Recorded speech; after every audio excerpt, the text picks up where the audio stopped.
All right, so welcome to Shit Talk episode 8. That's pretty cool, though. Yeah. They're off in their own little world right now.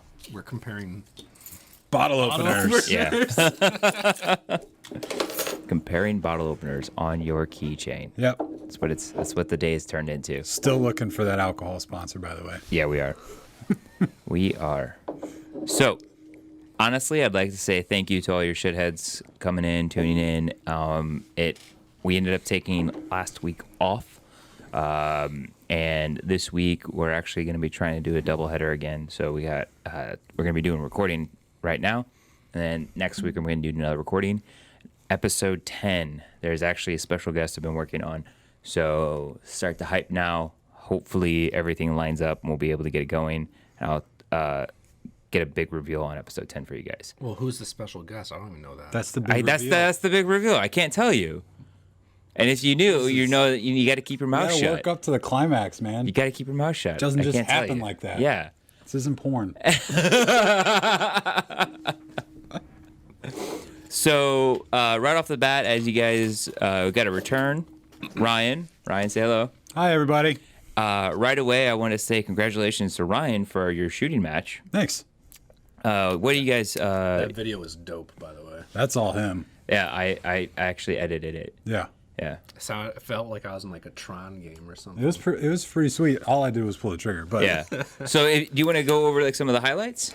Yeah. So there's a place called Big Piney Sportsman's Club down in Houston, Missouri, and they put on 2 big AK matches a year. Matt's gonna love the fact that I'm talking about this right now. So shout out to you, bud. Their big event is Clash and Con. Huge event. It's 3 days, lots of different stages.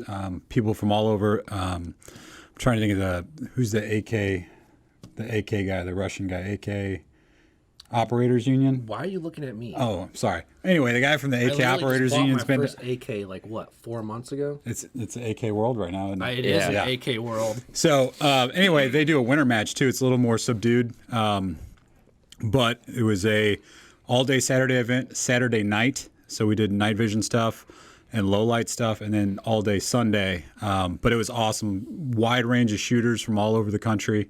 Good experience, and of course, one of the few bullets that you can get your hands on right now is 7.62 by 39. So being able to shoot out to 600 yards, work inside a vehicle, do a lot of some drills, some tight space work. It was awesome. It was a good event. It was freezing freaking cold, but even the coldness didn't stop us. So tell me about that AK that you were running in the video. Was it just a standard red dot on a... Kind of. So the AK that I run is the Arsenal 107 FR 7.62 with an Ultimac, Geisley AKTE trigger with a aim-point T2 on the Ultimac. I've gone through 2 primary arms. I've cooked 2 of those on top of that rail. The only thing that seems to hold up is an aim point. Other than that, I'm running Circle 10 waffle mags. I swear by them. They might not fit in some AKs, but they fit and stamp pretty good. And let's see, Blue Force sling that we carry in the shop every once in a while. Trying to think of, that's about it, and just putting a bunch of rounds on it so it's smooth as butter. So I know, Scott and I, we just bought the Zastava. Yeah, Z-Pap M70. The Z-Pap M70, which I... Zastava, I think is how it said, but yeah. Yeah. Whatever. Anyway, Yeah. I just run just a Hollow Sun optic on that. Something like that, someone like me who's never really done any competition with an AK, would I be able to come out and, absolutely. and compete? That's the coolest thing about AKs is their simplicity of use. Really, what I've noticed, I was doing a lot of spotting work on the 600-yard stage, and really, once you have a good zero, like I recommend a 100-yard zero, once you have a good zero, it's really just how high you want to hold over the target. So when you're shooting at 200, 300, 400, you're holding maybe a target and a half. 600, you're holding about 15, 20 feet, but you're holding straight over, which is nice. So that bullet just arcs. But yeah, most guys were running 1 power optics. Very few guys were running magnified. And I saw guys hitting. And you're hitting 600 yards with a with a red dot. So yeah, you could definitely come out there and compete. The big deal is understanding reloads, making sure that you can work, because it's a little bit different than an AR, right? working reloads, and then understanding the triggers a little bit different than an AR. Yeah, So the you're not. Russians fucked up the ergonomics on that bitch. I don't think they did at all, but You don't think so? that's just my personal opinion. No, It's so awkward to use that thing. but Well, it could be awkward because you're not used to it. I mean, how many AR platforms have you been training on versus how many AKs?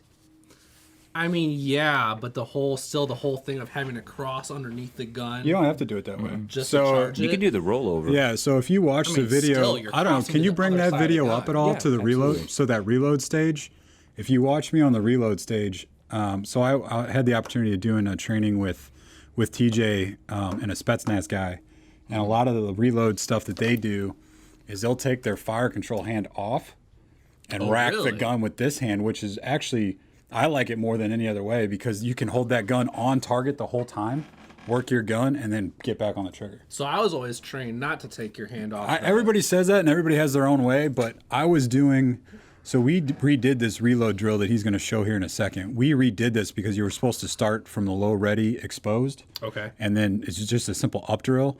We were doing that up drill, me and Riley, were doing that up drill, behind cover, come back, reload in less than 6 seconds. And we were both kind of doing it the same way. So this is the one where Riley's actually working it.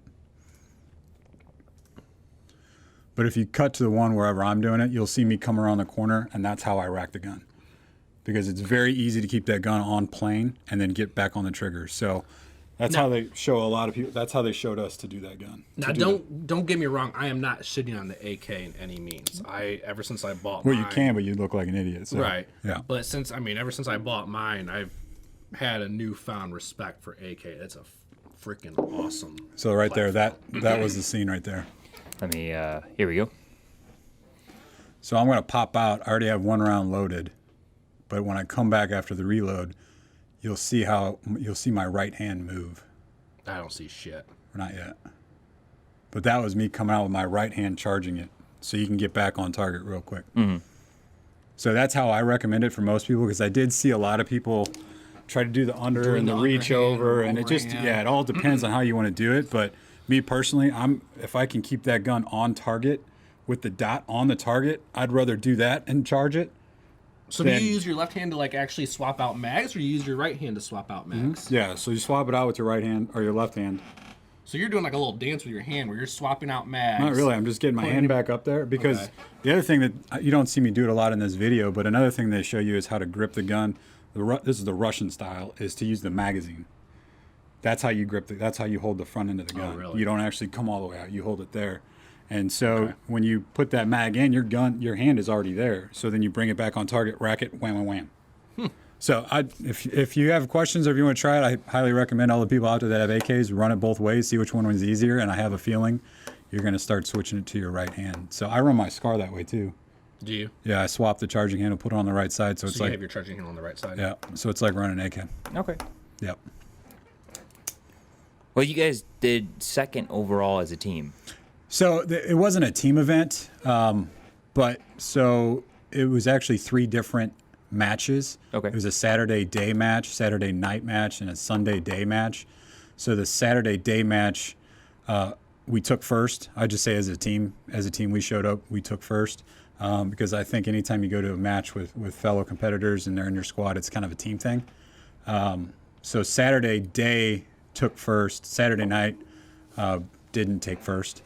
And then Sunday day was fourth. Okay. But if you look at all of the guys that shot all 3 days, there was one guy that did better than me, and I don't know who the hell he is, but he busted his ass. He shot some awesome stages. And then I took second, or we took second. But yeah, it was a fun match. So I highly recommend anybody that's got AKs that wants to have some fun in Houston, Missouri, keep an eye out. I know these guys post their stuff on AK Files, Practice Score, AK Operators. And Robski, I think is his name. He was at one of the Kalashnikovs. And they're supposed to be doing a big one this year too. So keep an eye out. I know it sells out pretty fast. Yeah, you'll have to let me know next time you go. It's down a shit there, ton of fun. 'cause it looks like a hell of a lot of fun. Yeah, it's a shit ton of fun. Plus, these guys, they'll let you rerun stages so you can get like your reps in, which is a big deal. It's nice to be able to run a stage, but when you can run it 2 or 3 times and really work on your failure points, that's where you become a better shooter. And do they just let you run it, or do they actually like let you? No, take you're multiple scored. attempts? You're scored once. So you scored once, but then they let you. But do it you can multiple keep times practicing. to Yeah, practice and it out. if you're Okay. not getting training in or anything like that, getting those reps is huge. Okay. We had a lot of new shooters in our squad, and just seeing them, like people progressed over the day. It was impressive to see like these new shooters come out. Like one girl in our squad, I can't remember her name, but her gun was just built the day before.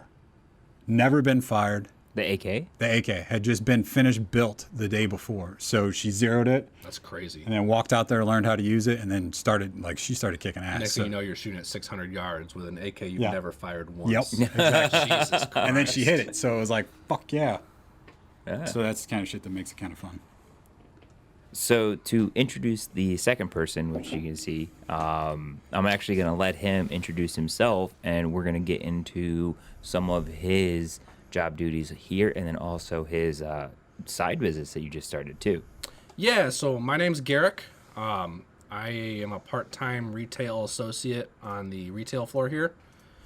I also just started a finishing, firearm finishes company. You can check out my website at VanguardFinishes.com. Feel free to also email me. I'm just kind of doing custom coatings and stipplings. And so far it's been pretty successful. I know there's a few examples that Scott's going to throw on the screen, but just started it. I've always kind of been a, I guess, artistic guy. I've always been hands-on. As Markeith would say, I've been a tinkerer. So this is this is just kind of like the next... So you're speaking great, but you can actually swivel this and do a little bit more. like that. Yes, there you All go. right. Like, there is. This is my first time, guys. Fucking Give new me guys. a break. Fucking new guys. So no, go ahead. So this guy here is a Sig. So that's a SIG P320 X Compact.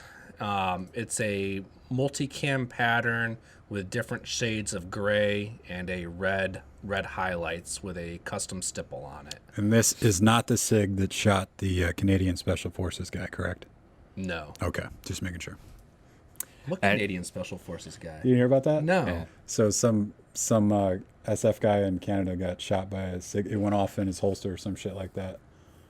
Well, he must have been doing something wrong then. Well, apparently he wasn't even touching the gun. Yeah, that's Yeah. bullshit. Dude, like they have shitty triggers. Back Like- when the P320 was first introduced, I would Uh-huh. absolutely agree with you. But all that misfires has been resolved in the 320 series. Like That's they just don't. one series out of how many they make? Cross. Sorry. So- yeah, you're right. That did just have a recall, didn't it? No, I swear to God. cross. Read the thing about the SF guy. All right. Yeah. Like they just came out with a letter, or SIG came back with a letter and was like, "Fuck you." And So this is a SIG MPX, a first gen MPX. This is actually a Dynadeath Milberg's MPX. He wanted just a classic woodland camo on it, so that was a really fun project. Turned out great. did you hear about M81 Day that we're doing? No, Oh yeah. M81 Day. M81 Day. Yeah, And what is it? March 22nd. 22nd. What's M81 Day? Celebration of, according to Red, White, and Ben, the Lord's plaid. Yeah. Everyone has to wear woodland. Everybody's wearing. Like well, a classic woodland. Classic Yeah, woodland. No Yeah. multicam or dark woodland. No, or- no. No, we're not doing dark woodland. We Yeah. are doing. it's actually the M81. start of our new religion. So Yeah. we're all gonna get ordained ministers, and we're M81 Day. Okay. Yeah. Okay. And Just go with it, man. What about this guy? So that is a Remington 700 that I switched out. That's my personal gun. It's a Remington 700 that I switched out onto a Oryx chassis and then did a classic Vietnam Tiger Stripe on it. This was probably the most fun I've had so far working on a project. It turned out great. The finish came out great, and just it's a badass rifle. And Ryan, you actually shot that rifle when we went out to Gadsden? no. When we went out to Arnold? And Oh, is this the tack driver? yeah. Yeah. I mean, we were hitting. Oh, the suppressor. Yeah. We won't get into that. Tell him the suppressor story. We won't Come get on, into Well, that. that's fucking new guy. I'm kind of curious about this now. So it's an OSS suppressor. Okay. And one of the reasons I chose OSS is because it's got that flow through technology, and it's a reverse twist on design. And every single time you fire it, it tightens itself a little bit more, right? Okay. Well, my dumbass didn't put any kind of Anti-seize on the threads, so I'm shooting this Remington 700. We probably put what? 20 to 30 rounds. Oh, probably more than that, but yeah. Oh, okay. 50, not more than 50. Oh, no, probably not more than 50. 50 rounds through it, and I've got, with the OSS, I've got the same muzzle device on all my guns, so I can just quickly twist off the suppressor and put it onto a different gun. Well, this is a 6.5 Creedmoor, by the way. And just from the pressures of shooting it, the suppressor would see carbon locked onto the muzzle device. And I had an adjustable wrench, and Ryan's there trying to pin it down to the table. And I'm trying to like crank this thing off to the point where it's like I literally stopped him. Twisting the barrel, and Ryan's like, "I'm done. Stop. I'm done. Stop." And so I'm like, fuck, I don't know how I'm going to get this thing off. So I end up Text me at one time I end up getting 10:30 at home, night. and I'm texting him. No, I called you. I Something, called you it like was late. 9 o'clock at night. I'm like, dude, I can't get this thing off. It was like a little kid got something stuck on his wee-wee. I'm like freaking out at this point. Like, oh my God, this suppressor is going to be stuck on here indefinitely, or I'm going to ruin my gun. And so the desperation in his voice. Had like, you don't understand. I had the barrel like clamped in a vise, like leather bound, clamped in a vise, and I still couldn't get this fucker off. Why didn't you like heat it up or something? I did. He tried it I tried it all. Oh my God. Long story short, he got it off. So I did get it off. So what I did is It's no longer a tack driver, but he got I haven't shot it since.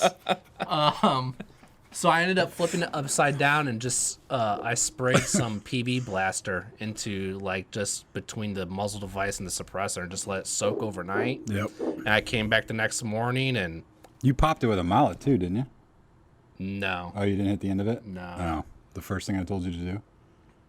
Oh, that night I did, but not the next morning. Gotcha. Then the next morning I was able just to take a wrench and it popped right off just with a PB blaster. But I learned my lesson. So now all my muzzle devices have some anti-seize, a little bit of anti-seize on the threads. A very thin coating. Very thin coating. Yep. It was totally a noob mistake, What about this guy? and I'm going to pay for it. So that is Mark's P365 XL. This was by request from him. His You don't have to get into it. yeah, Just, so he likes strippers, and he wanted a stripper pattern in woodland, M81 woodland.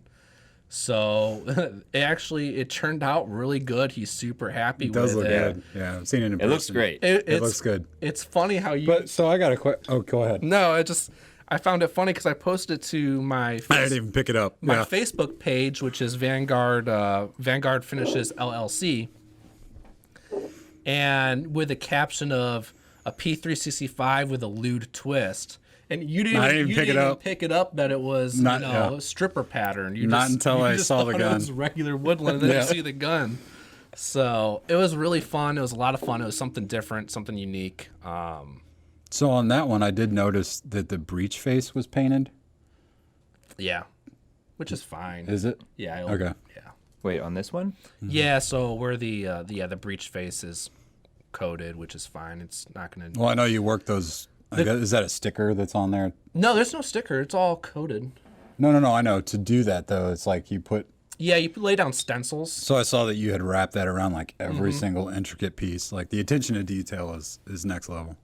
So it turned out really good. It's probably, again, I just started, so a lot of this is just kind of experimental, and this is probably one of my best pieces. I'm starting to figure out, what kind of PSI to run on the airbrush, what kind of mixtures to run with the paint. I'm using a product called Duracoat right now. I'm working my way to using Cerakote, but you have to take their in-house university education class to become a certified Cerakote applicator. Yeah. And I just haven't gotten to that point yet. But I was telling Mark, I kind of feel like a tattoo artist in some ways, that a lot of this stuff is just working on my own guns or close friends' guns and practicing, and each piece I do, I'm getting better and better and better. Yep. So that's my personal AR that I did in another multicam pattern, but more urban colors. Turned out really good. Yeah. I really like the color combo. Yeah, it's a sexy rifle. So that's my pride and joy AR. It's a Radian lower on a Arrow upper and a Midwest rail. Oh, there you go. You can see the radian there. I love that Radian lower. They're sweet. Ambidextrous, man. Full ambidextrous. So which one is this? That is a P320 RX. Another multicam. Is that shades of blue? Yeah, so it's actually gray, blue, and white. Okay. So this is for a close friend of mine, and he wanted that bluish color in it, and again, it turned out good. So this one's actually pretty cool. This was Justin's, and he wanted a Deadpool theme, and I bought a silhouette cameo so I can actually print out my own stencils, so I can do all these different custom patterns, custom logos, or just lettering. That's cool. So put a whole bunch, like on the ejection port there. That side says Happy Deadpool, and then when the ejection port is closed, it says Sad Deadpool. How long did that take? Oh man, I really like the heart there on the buffer tube assembly. Yeah, so that's on the buffer tube assembly. It took me, again, it's only red and black, so it's there wasn't like, and a little bit of white, so it didn't take me a whole lot of time, probably 2 days. Damn. I do like how the heavy contact points are black, but then like the non-heavy contact points are red. Yeah, so he wanted a little bit of a Battle not really distressing, but kind of a battle worn. So I did kind of the higher points and the ridges. That? Is that freehand? Oh yeah, it's all freehand. I mean, it's an airbrush and it's all freehand. Nice. Again, I was just kind of practicing with a couple different techniques. Another technique is to spray on black and then use steel wool to scrape off the black to get another battle worn. This was just freehand painting on the ridges, no actual battle worn. But yeah, that was a lot of fun. He loves it. Turned out great. Moving on. Moving on. Not sure what else to say about that one. No, honestly, like they all look great. Like they're fantastic. The next thing I really want to get into is actually something that has to do with social distancing. I know that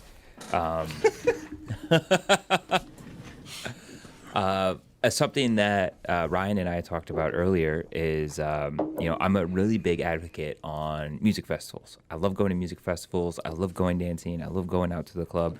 I'm a big house and techno guy. So now that 2021 is coming into full swing and music festival season is right around the corner, a lot of guys are starting to cancel. For example, Coachella, Glastonbury, Ultra, Hop Jam, and a lot more are currently canceling or rescheduling. Now, due to the fact that some of these events are 300, 400,000 people, each person spending $400, $500 for a ticket. Holy Some shit. people doing more. For example, the VIP ticket for Electric Daisy Carnival that I have, $1,200. How many people? Holy fuck, dude, that's a Haley class. Then How many people go to these events? 400,000 people. Can you imagine the income of that place? Yeah, no, it's Can you imagine insane. all those people taking a shit at the same time? So that's actually why I go VIP, because VIP has a private bathroom and there is a waiter inside the bathroom. So Wait, what does it do? Wipe your ass? For no, you, they or- clean it after. Oh, Yeah, they clean it up after. You whenever you walk in, the moment you walk out, there's someone in there wiping it down for the next person. That guy fucked up in life. Hey, cheers to you, dude. I mean, Yeah, That's dedication, he man. get paid? It's the unsung hero of the festival. I respect that guy more than somebody's just going to sit on their ass and take welfare, man. Good for Yeah. you, dude. Yeah, I Seriously. mean, Start somewhere. Jesus. I think everybody needs to clean a toilet in their life at least once. That's So that's a just me. shitty job. That is a shitty job, especially when you got someone. Jesus Christ. That was bad. I'm sorry. Yeah, it's cool. We got man. Ben for dad jokes. That was dude. a little cringe. So, with that being said, like there is a portion of these large cities that they get their money from that interaction, from people buying hotel rooms, Yep. Oh, yeah. people coming in from out of town, even just coming in for a night, but they're staying at a family member's. You're getting that revenue for food. You're getting the revenue for gas. You're getting the revenue for Las Vegas is now recreational marijuana, so you're getting that because people are buying that before they go into this stadium. And so, like, what do you guys think is going to be the future for these music events? What do you guys think is the future for just now that we're about to get a new strand? Like, we've already had it hit the United States. The European strand is already being recorded in New York. So what do you guys think is like going to be the new normal now? Steampunk gas masks. That's pretty exact, and I'm actually pretty impressed. Steampunk. Yeah. It's gonna be like, So, what's that big Burning Man? How, Oh yeah. how everyone always, it's gonna be just everyone wearing gas masks.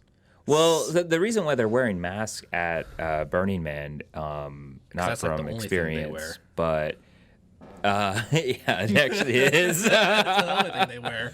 But it's because it actually is in the middle of the desert. So when people are driving around, There's a lot of all dust. that dust is getting knocked up because there's no traveling. There's no dust getting stamped away or it being moved.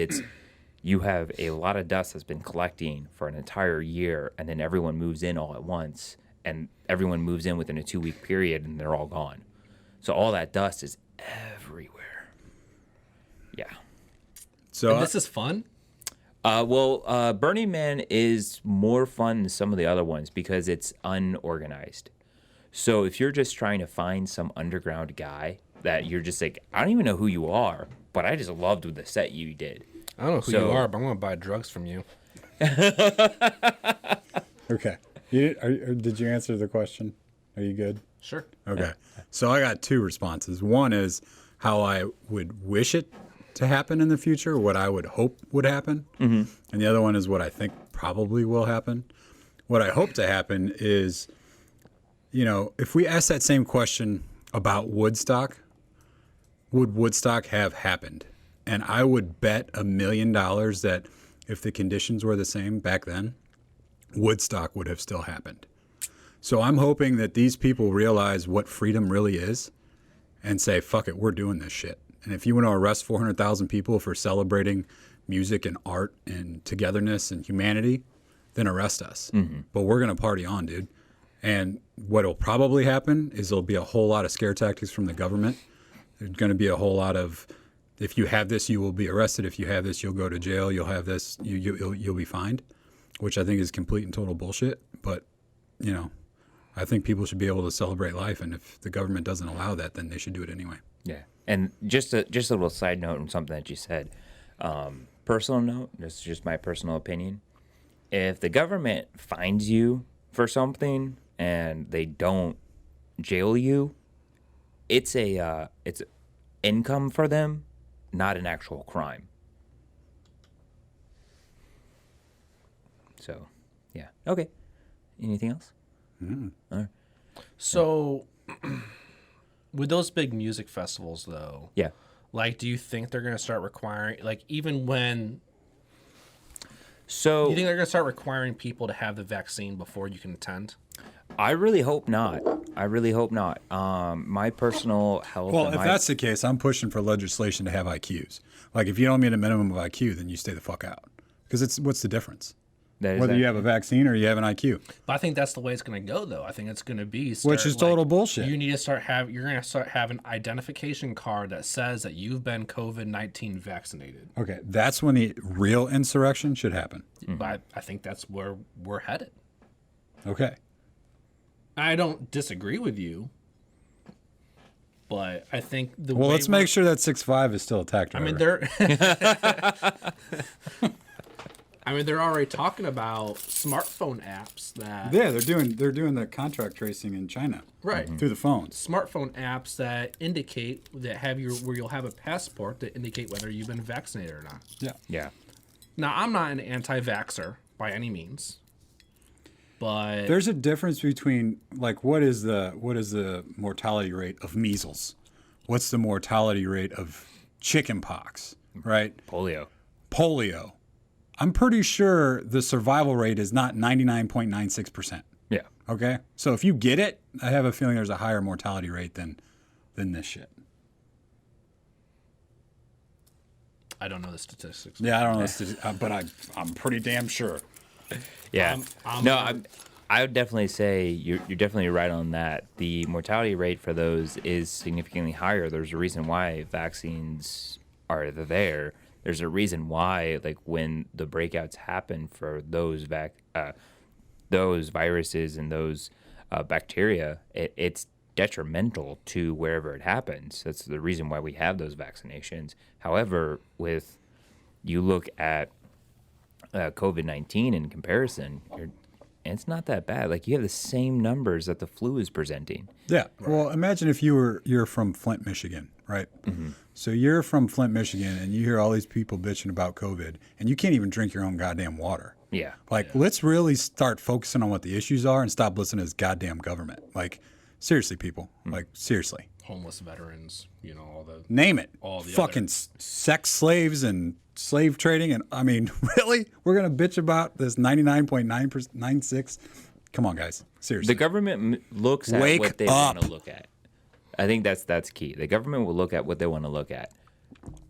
But the moment when it comes to overhaul, what actually is the better benefit for society, they look the other way. Because, I mean, look at that gentleman that was riding along his skateboard and drinking the cranberry juice and singing along to Fleetwood Mac. Well, then he started a huge trend of everyone doing the same thing. Is that what the cranberry juice thing is about? Yeah. Okay. Well, he was just cruising along, videotaped himself, and then posted it. And then it just caught on like wildfire. Huh. And everyone was just like, this guy knows how to vibe. Well, then some Army helicopter guy. I saw that one. I saw that one. That one was badass. That one was badass. He got fucking discharged? Mm-hmm. Oh, that's no way. Fuck that shit. Yeah, he got investigated, and they came down on him hard. Just for making a little TikTok video? Yeah, saying that he was giving away national security secrets, posting it to the public. He did it on TikTok. I mean, there are things you got to be careful about. So I don't know. But it was like... Well, hold on. I don't know the situation. So Yeah. I'm always going to put the shoe on the other foot. Mm-hmm. So if there was like encryption devices or crypto or something else in that shot that shouldn't have been out there that allows people to gain an advantage and kill our own guys, that's a different story. Now, if that can be proven, that's one thing. If they're just being bitches, that's another. Well, the thing is, that helicopter that he was in, he's done other videos on. That were... That helicopter is a transport for personnel. There's nothing in it. It's just like it's legitimately again just the seats. government. So again, yeah, it's they look at what they want. In to my look militia, at. you can fly whatever fucking helicopter you want with any cranberry juice you want. Just so you know. What's the name of your militia? Don't worry about it. back to the point at hand. Look at all the pedophile sex rings and the sex trafficking that's currently happening to female cadets in officer school. Oh, no shit. And like they're getting raped, they're getting like beaten, they're being treated like slaves, passed from one person to another person because they're not a high-ranking officer. Damn. And then you have guys getting investigated, and they're investigating themselves, and they're writing it off, and they're handing it to their superiors, and the superiors aren't looking at the paperwork. And then you have someone go in. You had the attorney general was actually appointed by Trump to investigate it, and then she went in, and she was a colonel. And then she wrote a report, and then the generals fired her. They were just like, "No, you're discharged. You can't report that." And then afterwards she reported it, and then now she's looking at all these treasons. Like, shit. I'm just like, no, she is in her right fucking mind to do that. This is why we need free speech, Facebook, so people actually have an outlet. I know you're worried about all that bullshit with fake news, but people need an outlet, man. Yeah, And the world needs to know a lot of stuff, and And you don't find that out on like a lot of sites. You have to dig deep, and then whenever you actually start vetting it, and then you're just like, oh shit, no, this person actually is ranking. Here's their profile. Well, it's all the bullshit that happens outside the United States too. I do understand that Facebook is a world commodity, so therefore they have to appease South Korea, they have to appease Taiwan, they have to appease Iran, they have to appease China, they have to appease. Like, there's different people that they have to appease.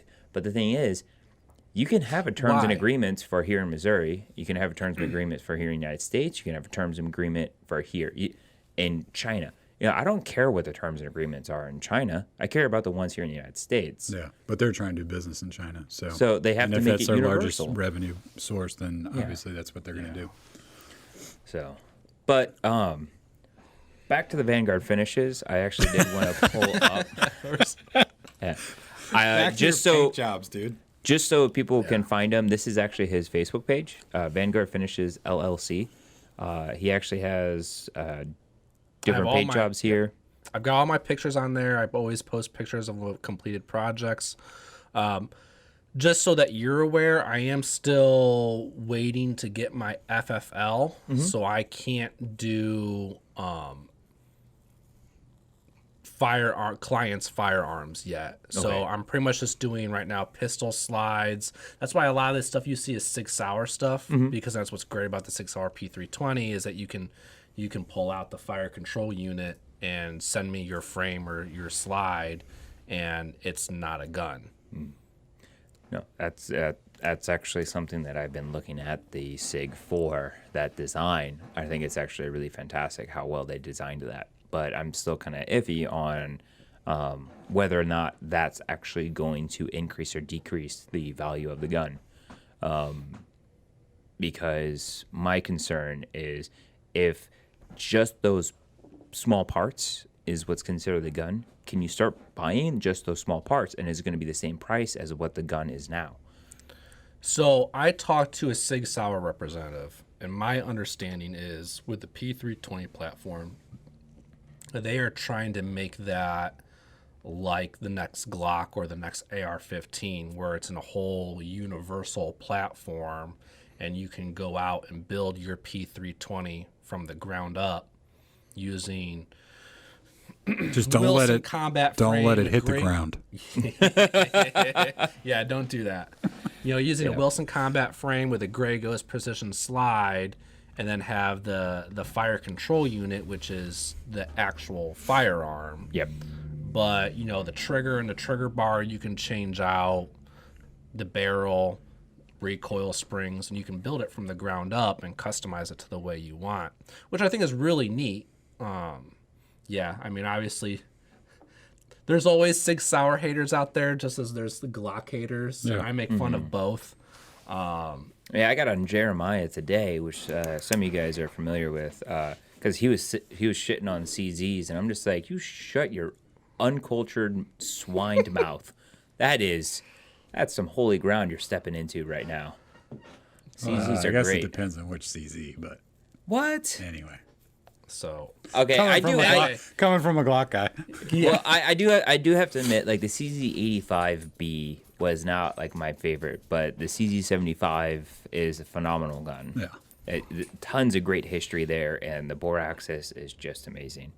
But that's a whole rant for another thing. That's a whole rant. Yeah, the point I'm just making is I don't want to wake up tomorrow and get 30 emails Yeah, from you do. people wanting quotes for their AR-15 when I can't do a lower yet because I don't have my FFL. Yeah. So just slides only right So now. right now, slides, Sig Sauer frame modules, anything that's not a firearm, I'm doing. I'm working on, so that's why I kind of like Sig Sauers right now is because you can do all those parts. APXs are modular too, by the way. Are they? Yep. I learned that. Did not know that. So another thing I wanted to talk to you guys about, this is something I've been following here, and it's something that's been bouncing around quite a lot at the Capitol. I don't know if you guys have heard about it. Term limitations for senators and House representatives. Oh, Ted Cruz, right? Yeah. So what do you guys... Are you asking my thoughts about it? Yeah, absolutely. Oh, I'm all about it. Yeah, that should have been written in the Constitution. Absolutely. Okay. Yeah. Now, have you guys... The worst thing for a civilized society is a career politician. I 100% agree. Yeah. So The problem is, I think most majority of America agrees that all these politicians should have term limits. The problem is the career politicians that control all the power yeah.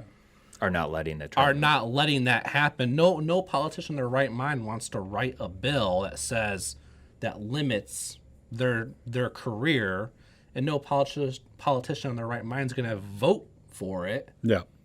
to And, make it so. It's not going to happen. I get the counter argument is this person is an amazing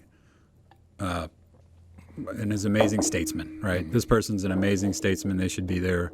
They should be there forever. Well, that shit doesn't exist. I haven't seen an amazing statesman. And I can't even think of an amazing statesman that I've seen in my lifetime. A politician isn't supposed to be a career. It's supposed to be a voluntary service from a citizen. Right. It's not supposed to be a job title. And maybe we start with consecutive term limits. Let's soften the blow. All right, you were a president or you were a senator. Now you can't be for at least 2 elections or something. And then, if you still got the gumption, then go for it. But yeah. 3 terms of 4 years, I think, should be the max. Yeah, the corruption that we're seeing and just I don't know. There should be limits. And it happens on both sides of the aisle too. I don't care. I don't give a fuck. I don't care if you're I don't Republican care. or No. Democrat. There's bullshit that goes on on both sides. Now, the thing that I wanted to get into is I actually started looking into it. And if you're familiar with California actually has term limitations for their House of Representatives and state Senate. Mm-hmm. However, it's done nothing. Because what they do is you get term limits, and what they do is they go House of Representatives, do their term. They bounce. And then they bounce to the actual Senate, and then now they're in the Senate. Then they bounce to gubernatorialship, or they bounce to a local office, and they just do it again and again and again. And because of that, they're actually getting all of their shit through because they groom the next people into thinking the way that they think. And then the next people come up because they're looking to get in, and then now they're in, and they have to appease the people that's up top because they're going to be there soon. So they have to appease them. They have to play the game. And it's just gotten worse in California.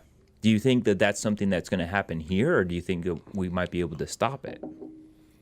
Oh yeah, I think a crook is always going to try to be a crook, and they're going to find a way. But Yeah, I mean, the politicians are going to they're going to play to appease their district or whoever, and if their district is primarily conservative, then they're gonna own that district and they'll never get voted out. Their terms will just be indefinitely. I don't know. I don't think it's ever going to change. I don't think it's going to change anytime soon. I don't see it ever changing as far as term limits for. I would if that's what's going to happen, I'd still take that over where we're at right now. Okay.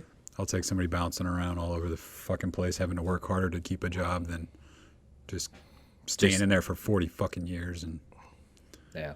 I mean, you see all the pictures of, Congress, of representatives that are asleep in their chairs during these addresses, and they're just sitting there. They do absolutely nothing. They just collect a paycheck. And the thing about that is whenever you actually look at them, the majority of them are actually not the person that should be there. It's actually their staff. Oh, really? And the staff are taking notes to give to the congressman or congresswoman. Mm-hmm. So what's their fucking job? Right. You got to tell me that I send you there, and then you don't even just go into the office. You send your peon into the office. They do the work, and then you make your decision while you're off on the golf course hitting your 18 holes before you can go to your brunch with all your constituents. lobbyists. Yeah. Yeah. And then you make a deal for $1.5 million based upon what was said there, which you weren't even there. Yeah. How the fuck do you know what the whole thing is about? Like, it's just... How about we find out what's on Nancy Pelosi's hard drive so we can make a more educated decision on whether or not these people should have term limits. Yep. And then based upon that, which I have a feeling it's probably not going to be very positive, we can move forward with term limits. Mm-hmm.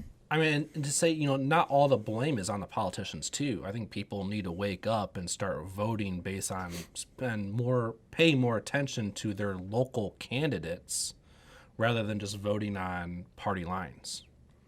That's a great point. I mean, there's a lot of these places that are hardcore conservative or hardcore Democrat. St. Louis County, hardcore Democrat.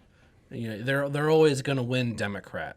So these people vote on party lines without actually ever knowing their candidate. Yeah. They just vote blue or vote red. Yeah. They don't care who it is. They just... I know people that are that way. I have Yeah. family members that way. I even have friends that they refuse to vote anything except for Democrat. We've had many of run-ins before, but ultimately we're still friends because we have a relationship there. And, political relationship is not the difference. Like, I can get into that on a different rant. Like, just because someone happens to be on the same party as me doesn't mean I don't like them. But then there's also people on the opposite aisle that I do like more because I can talk with them about something. Because there's so much more to life than politics. Well, I think this year is actually going to be very different than any other year. Oh, yeah. So for these people that voted for, what the fuck was their name? The third party candidate? Oh, the Joe Libertarian- Jorgensen. Joe Jorgensen. For those of you that voted for Joe Jorgensen or Joe Biden, whoever the fuck you voted for, and your family member was a pipeline worker and he's now laid off, why don't you have a conversation with that guy or that girl and see if politics don't matter in the family? Mm-hmm. Because I think this year there's going to be a lot more deeper conversations and people are going to realize how impactful their vote is. If you hated somebody so bad that you voted for somebody else because you just hated the other guy, you're going to realize you fucked over a lot of people. Mm. And I'm telling you, after this year and the next 3 years, you better own that fucking vote because you did it. I'm astonished by the number of people who voted for a certain candidate just because they wanted the other candidate out of office. Yeah. Oh, You have no idea what that person's policies are. You have no idea what they were about.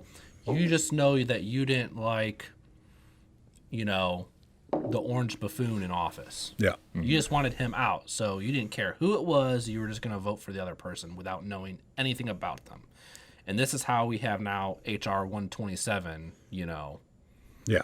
coming up on us. Literal rights, like literal rights. They're going away. Constitutional rights. Yep. Are now looking to be abolished. Are being infringed. Yeah. And you voted for it. Yeah. So that actually brings up a good topic that Garrick wanted to bring up. Yeah. Do you still have that pamphlet? I do. It's right here. Do you want to see it? No. You're more than welcome to actually start reading through it. So now this is a Missouri bill. So to you, the rest of you in the other states, sorry. What's the name of it? It's HB 85. It's the Second Amendment Preservation Act. And this just passed in the Missouri House of Representatives on the 4th, I believe, and it's now going to the Senate to be voted on. But what it does is it nullifies and voids any federal firearm or gun control act, past, present, and future. Well, and also includes executive orders, administrative orders, court orders, Right. rules, and regulations. So I printed out a little sheet here, and feel free. I encourage everyone in the state of Missouri to look into HB 85, or the Second Amendment Preservation Act. It was introduced by Jared Taylor of Nixa, Missouri, Republican. And it's really interesting. What they're doing is they are making any agency, state, or local department liable for civil lawsuit if they infringe on the Second Amendment rights. And so if St. Louis County Police, seizes your suppressor, you can now sue them for civil liability. Now, does that mean any suppressor that is currently made, or is that for future suppressors? So the way I'm reading it is past, present, and future. Okay. And by no means are we giving legal advice. Yeah, we are not lawyers. I am not Just a so lawyer. you guys know. We are not lawyers. I literally printed this out and just kind of highlighted a few of the statements on here. I do the best I can to interpret it to the best of my ability, but I am not a lawyer. But it says Section 4 specifies that any entity or person who knowingly acts under the color of any federal or state law to deprive a Missouri citizen of the rights or privileges ensured by the federal and state constitutions to keep and bear arms must be liable to the injured party for redress. So the way I read this is no more tax stamps to the ATF, no more regulation. I even read somewhere that the Gun Control Act of 1986 will be null and void, which possibly means full auto back in Missouri. Yeah. Section 2 says, again, I'm going to kind of skip around here a little bit because it gets a little Jargony.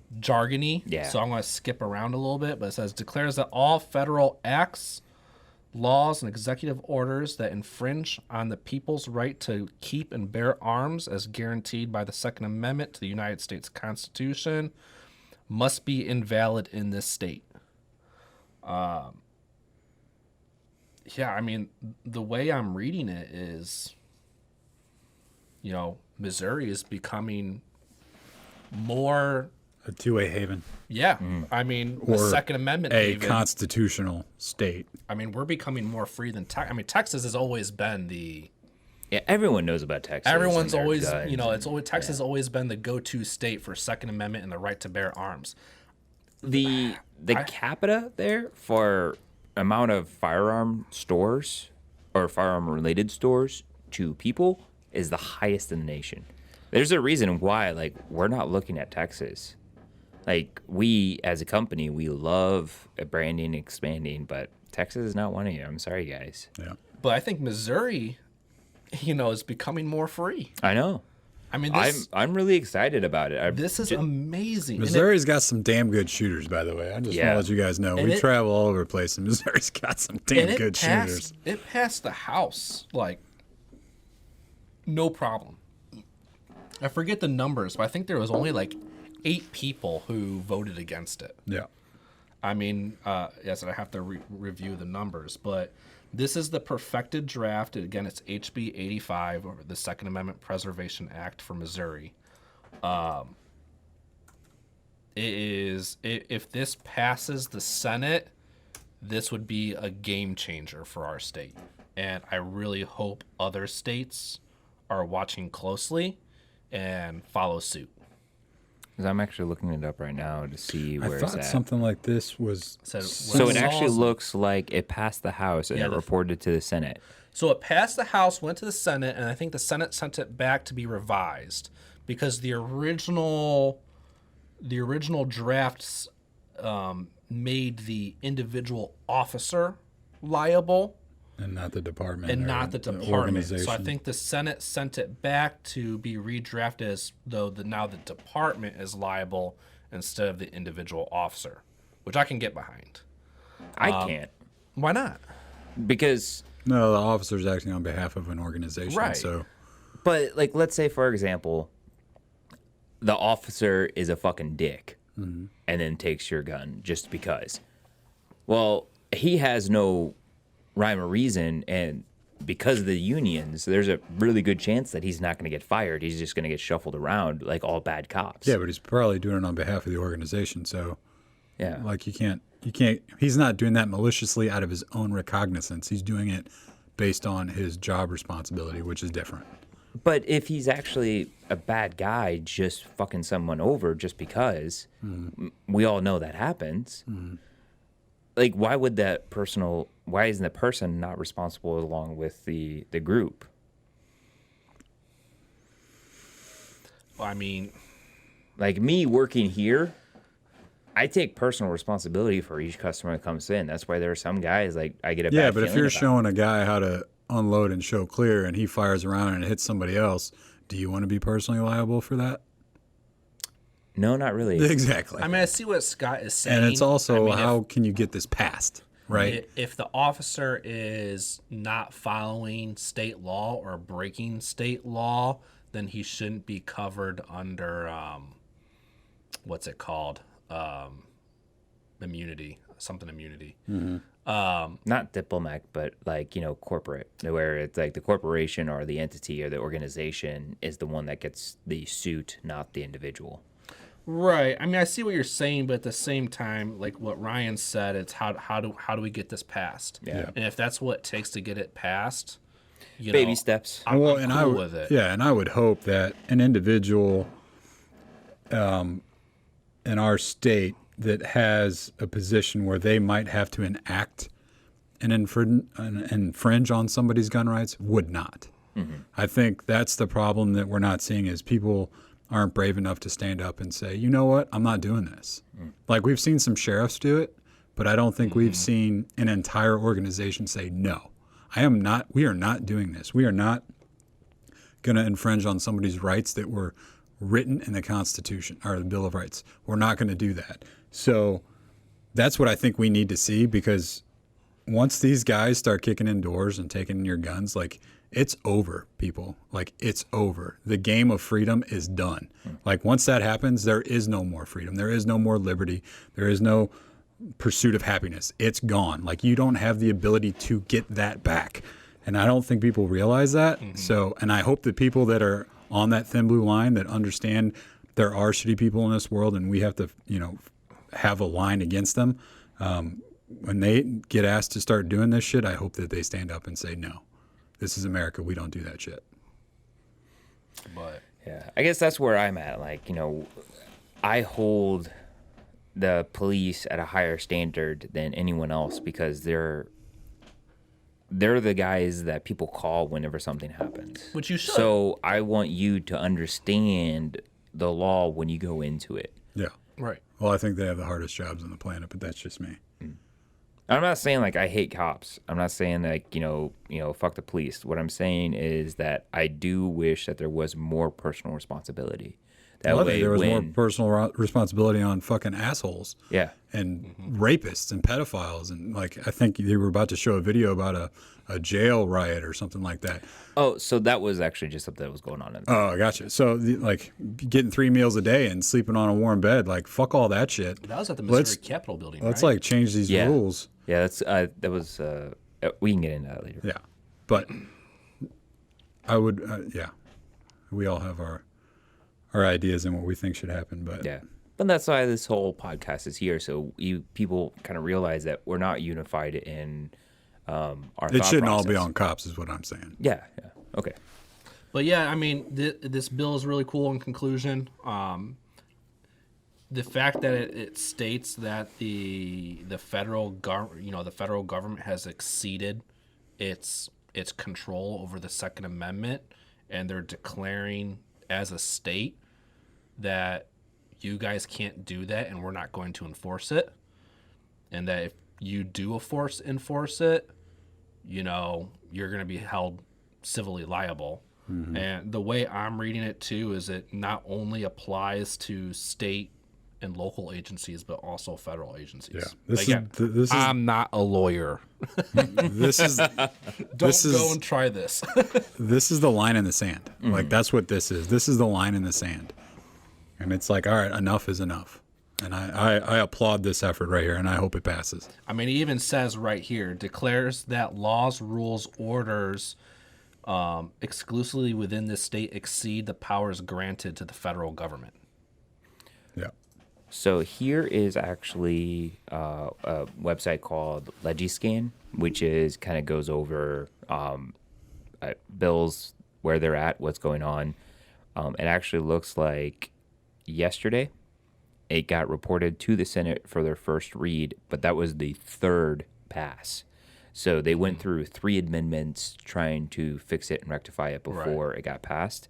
But that pass was 103 on yes versus 43 on no. Okay, a little bit more than 8. But. Yeah. No, there are some here. It was like, you got 5s on yays, no's on 2. And then here's 107 versus 43. It was still overwhelming support. Yes, that's well over 2/3, which is a landslide when it comes to politics. So if this passes in the Senate and gets sent to the governor's office, I mean, this would be a game changer. I'd say we see a lot of increase of housing markets because people would start moving here. Absolutely. I mean, we're already seeing states like Illinois. I mean, oh my God, people are fleeing Illinois. I mean, to the point where Illinois is making you pay an exit tax when you leave. I looked into that because I had someone talk to me about that. And I looked into it, and it looks like that still hasn't been passed. Oh, it hasn't? It hasn't been passed, but it actually is presented to the the Illinois Senate. It passed in the House of Representatives, but not passed in the Senate. What do they call it? The fuck you tax? Yeah. I mean, Jesus. So Christ. it's like it's Illinois. not, Seriously, guys. It's not called the exit tax, but what it is that if you sell your house and you're not taking residence back in Illinois, there's a higher sales tax on the property that you sell. This is how you know the government views you as a battery. Yeah. You are literally a battery that produces tax energy. Mm-hmm. You are in the Matrix, just so you know. At the same time, though, like, I have mixed feelings about people moving to Missouri because it's like, no, you need to stay in your state and fight for this shit. Like, yeah, okay, cool, well, you can move here, that's great, but now the state that you left is just going to become more polar opposite. Yeah, because there's one less voice in that state. Talk with your feet, that's fine. Actions speak louder than words. Mm-hmm. I'm on the same opinion as Ryan on this. I really do believe that California has been having a huge exodus, so much so that guys are moving to Texas, and you famous people like Joe Rogan moved to Texas, Elon Musk moved to Texas, but he didn't just move to Texas; he moved his entire company. I thought it was Nevada. No, I thought it was Texas. I thought he was going to Houston. Either way, I know he moved. Yeah. And just bought $1 billion worth of Bitcoin, apparently. Mm-hmm. And he also invested in Dogecoin, with the DOGE, Dogcoin. It's the cryptocurrency around dogs. He just came out in support of it. Only Elon Musk. Hey, Magnus, do you need Dogecoin over there? Can you get me some? Like, is that like something dogs do? He's completely passed out. Can you mine some of that for me? He is passed out. Is he? Yeah, he is. He's not even paying attention to me. So I think that's actually something that you speak louder with your actions than you do with your words. Yep. How many people said that because Trump won, they were going to move to Canada? Yeah, they were going to move to Mexico. They were going to flee the country. They were going to go to wherever. Every election term. Did they do it? No. But here's someone that's actually following up, and they moved their billion-dollar company to Texas. Right. And then here's someone that has millions of views and millions of followers on YouTube, Instagram. His renowned success in his MMA announcing career moved to Texas. This is not a small little chunk of change that these guys are losing. There's huge amounts of money that's there. Yep. And they're starting to look at it, and they're starting to try to figure out what they can do. But I don't think that it's going to happen overnight. It's going to take time. But I do believe with you. I stand with you on that fact. I think it's, people moving into places that's more free, it's more open, less taxes, tells everything. So, all right. Well, do you guys have any other comments on that, our topic? Or The HB 85, no? I'd be more than happy to move on. Call your local government officials, and I'm going to be watching it very closely, though, because it's moving fast, too. I mean, it was just introduced in January, and it's moving fast. yeah. So it'll be interesting to see what happens, and man, I can only dream. So we actually just talked about Elon Musk, and we're going to bring him up again. For those of you who don't know, Elon Musk runs SpaceX. SpaceX has Tesla, big bore company. I'm trying to. He runs all If those. you don't know who Elon Musk is, get out from underneath your rock. Yeah. Let's just He runs 4 major companies. He owns- Boring Company is one. Yeah. For the Hyperloop. Anyway. But Solar he runs Solar stuff. Yeah. He runs SpaceX, and SpaceX is currently accepting $99 pre-orders for the Starlink satellite. Oh, hell yeah. And for those of you who don't know, he came out 2 to 3 weeks ago announcing that his Starlink satellite will actually be a free speech internet. No censoring is allowed. Sweet. So anything that's going to get on those servers, one of the things that you have to agree on is that you will not be censoring. So Facebook will not be allowed to have internet access through that if they continue their censorship. Yeah. And so I wanted to kind of get your guys' ideas and thoughts on it. Do you think that this is going to take off, or do you think this is like a shot across the bow, but no one's going to take heed of it? Or do you think that... So, my opinion. So, Starlink is an internet service provider. Yep. They're providing access from client to servers, and to say, if you use our ISP to access our clients, then you have to promote free speech and there's no censoring allowed. I think that's a great ideology and I think that's a great motto, but I don't think it's going to take off very fast anytime soon. I think the big tech corporations own too much as it is. I mean, look, 2/3 of the internet is considered dark web, right?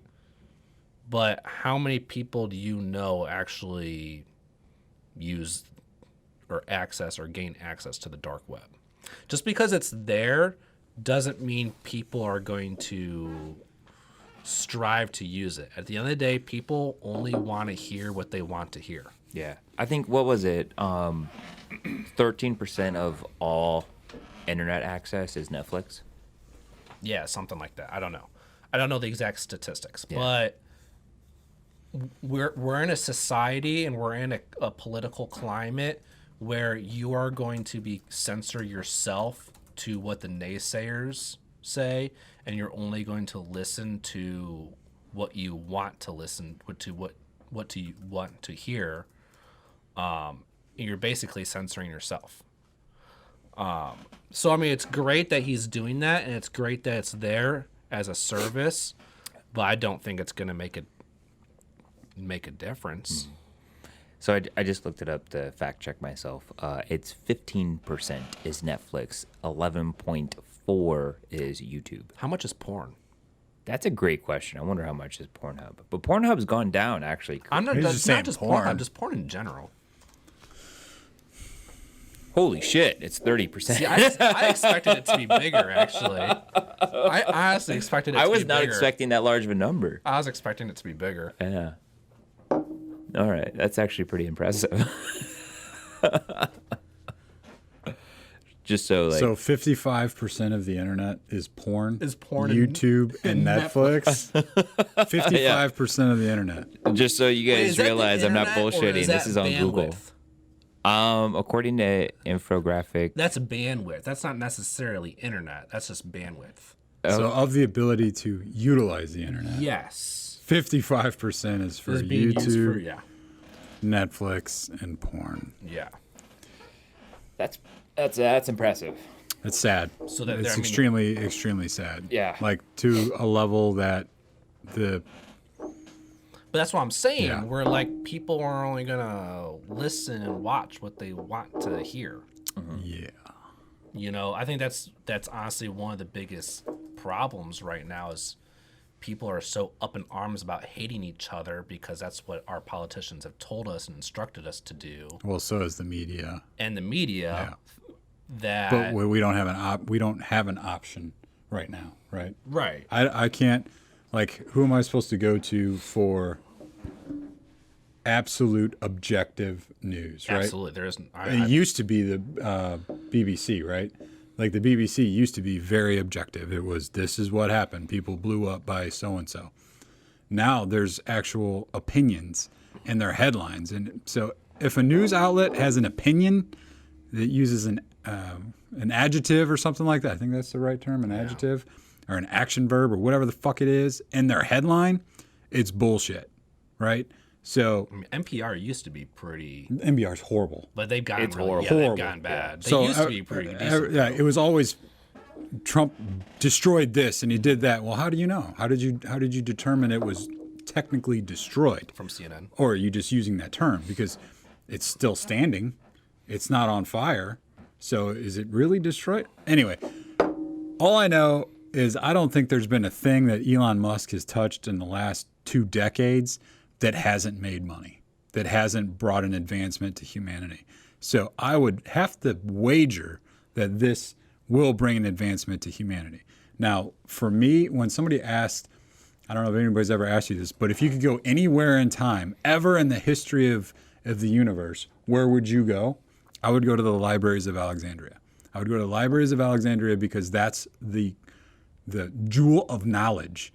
So the fact that there's 55% of this internet that's being spent on absolute total bullshit is extremely depressing. 55% of bandwidth. Not Bandwidth, right? Bandwidth. Who knows? There's probably even more porn out there than we. Yeah. Anyway, the fact that somebody is trying to bring an awakening or a renaissance to the human condition, I'm all about.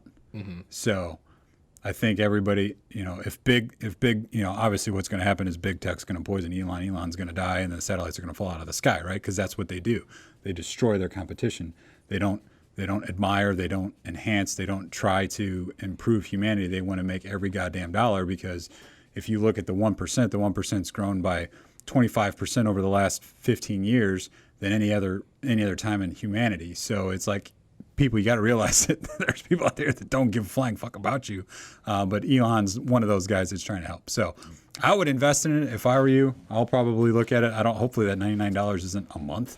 It's like, here's your IPO and then free internet. Even $100 a month I'd pay for. I mean, if I get satellite internet access, Well, if I was them, I would fucking, am, just for free. I'm getting, drop AT&T, drop Charter, drop everything, and just no matter where I am in the world, whether I'm in Europe Okay, or I'm here, sold. Yeah. $100 a because it's month. satellite. Yeah. So I get whatever the fuck I want. That's cool. Yeah. So I'm all about it. Let's do this, Elon. The quest, like I said, the biggest problem is going to be you have these big tech companies like Google and Amazon, and we're like, oh well, we have to, decensor our services to use you. You don't have to. You don't have to, but if you want to. But okay, so who doesn't use Google or Amazon? I will absolutely never use a Google product if I can use somebody else's internet that allows for free speech. I mean, even my website that I set up for Vanguard Finishes, I'm using Amazon Web Services because they're just the name currently. Amazon's got their fingers in everything, right?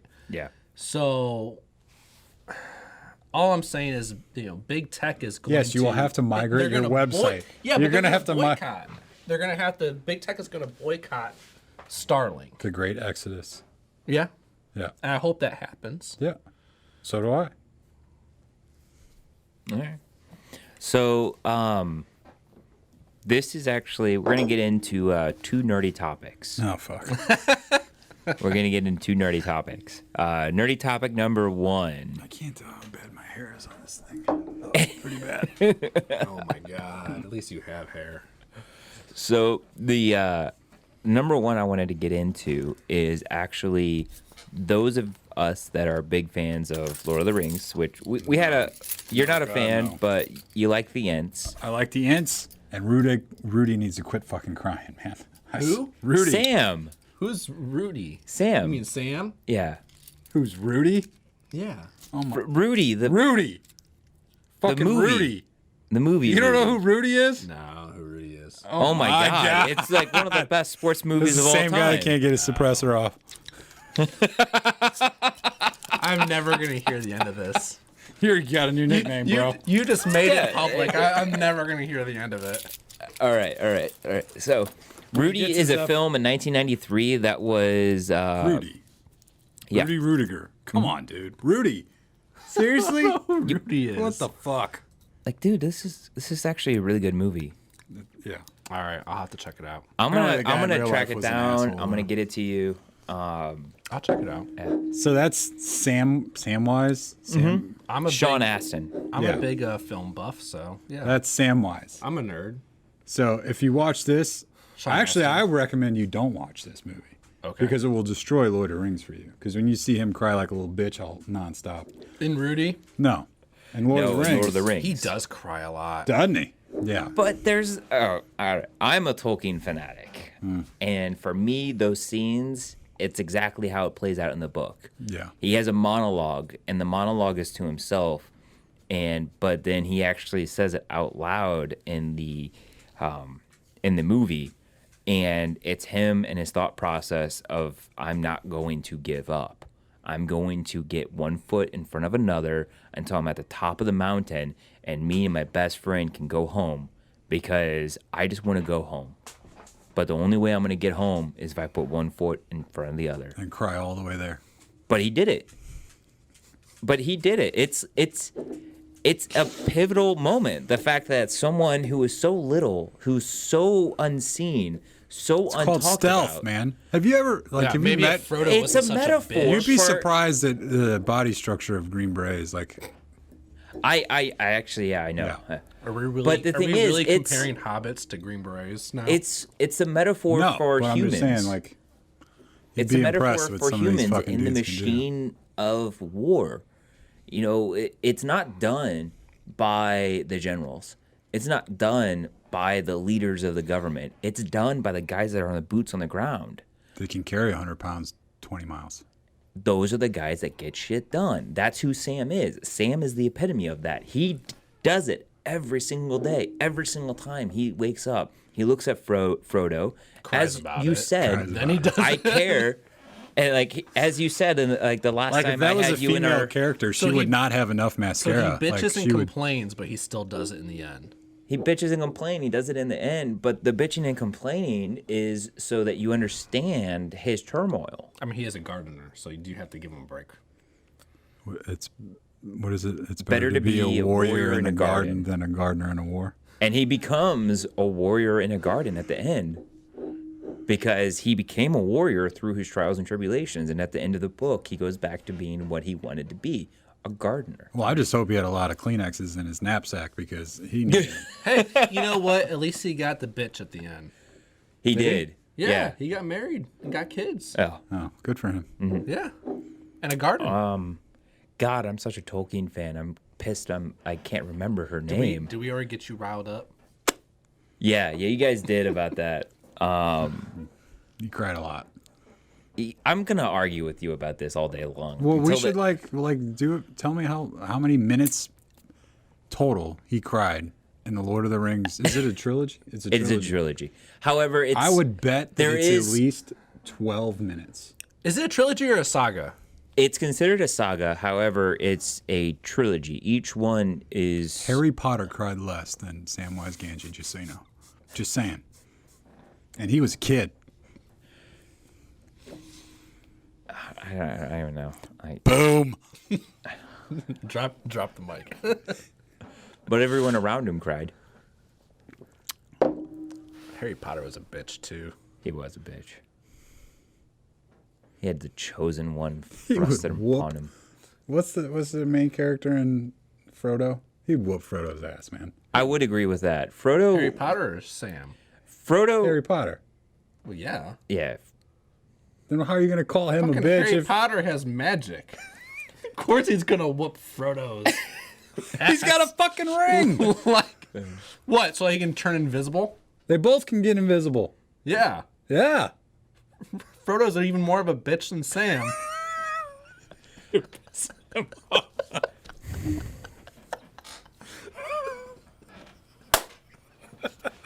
Swear, this is what this fucking podcast is turning into. Because you guys are just here to rile me up. I'm trying to make solid points. No, and just have wait till next week. Just wait till next week. Yeah. All right. Okay.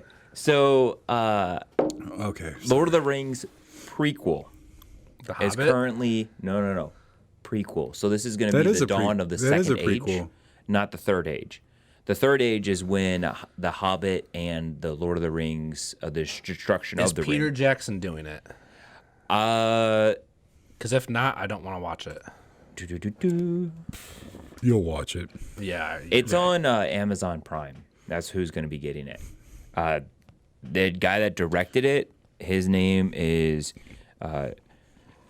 Jay Boyega. Boya? Not John Boyega. No. Jabayona.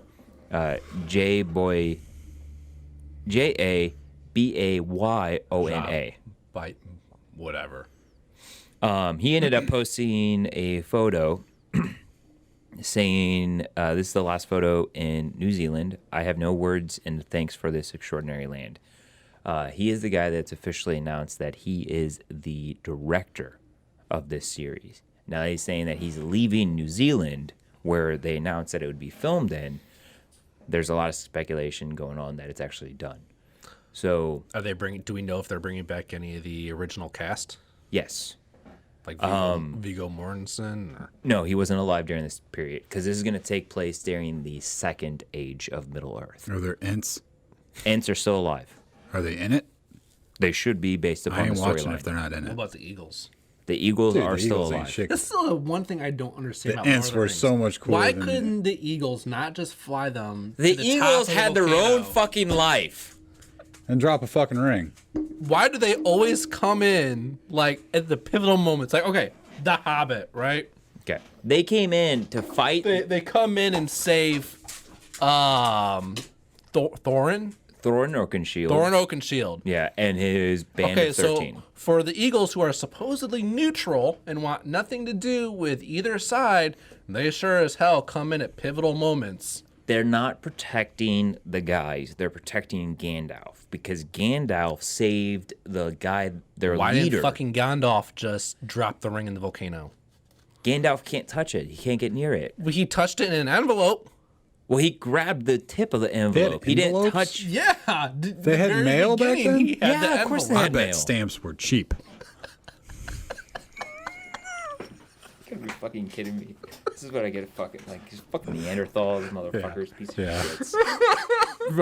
I can't get anything done here. Or you guys just shit on my.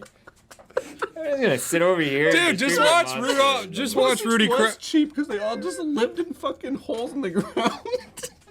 It was not a dirty or dusty hole. It was a hobbit hole. Oh, no, It was clean with all you the don't pleasures of life. It's like all these different areas. Oh, great. Oh no! What? How are we still on the camera? I can still see. Is it still working? Yeah, it's still working. All right, fucking leave I guess it. we're just We're leaving it. We're Roll. leaving it. Let's just roll. Assholes. What are we talking about? How much Rudy Why cries? the Eagles didn't just fly Gandalf holding the envelope with the ring to Because it Mordor? didn't have enough stamps.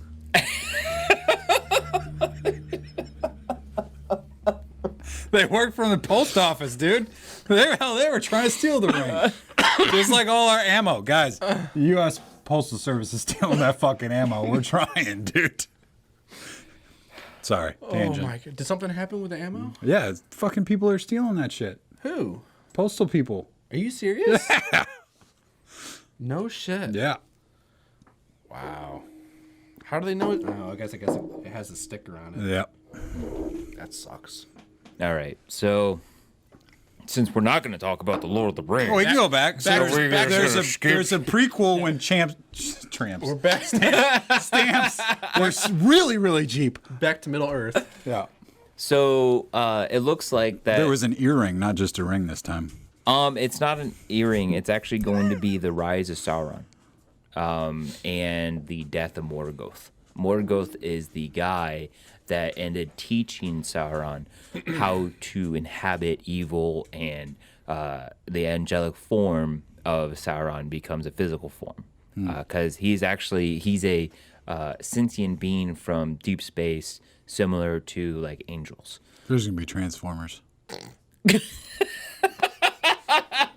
Camaro on the Pelennor Fields. Is this where Prometheus comes in? And then we tie to Alien and Predator. You know, for someone Absolutely. that claims you're not a nerd, What? you are quoting a lot of pop culture movies right Yeah, now. yeah. I haven't you are. watched them. I mean, we have Prometheus. Yeah, you're talking about Alien and Predator, Prometheus. Oh, come on. and Predator's the shit. Predator's pretty cool. Yeah. Well, the first Predator would have first one fucked is up cool. all them hobbits, dude. The hobbits wouldn't have made it out of the, what is it? The Shire? So- The Shire. They wouldn't have even made it out of the Shire. Predator would have fucked them up. Yeah. So Like, Samwise is no Arnold, just so you know.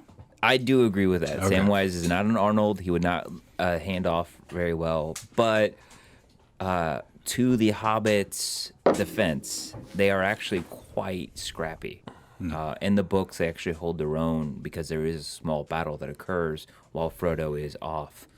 And they actually do hold their own and keep their town. But they end up losing it to a couple of ragabants because the mayor ends up falling for their. You guys are not paying attention. What? What are you talking about? I'm listening. Okay. Listening. So the mayor ends up falling for the greed that the highwaymen end up bringing because they're just like, hey, give us, X amount of money. We'll also give you some money. Anyone that we steal from, we'll give you a cut. And the mayor of the town ends up loving it, and he takes the money and then lets the highwaymen in, and then the whole town goes to shit. Where the fuck are you getting this information from? This is actually from the appendices of Return of the King, the book. Oh, shit. I read the books. You're calling me a geek. I'm not Or that. nerd I'm or- not that much. I mean, I've done a little bit of research, but Have you seen porn?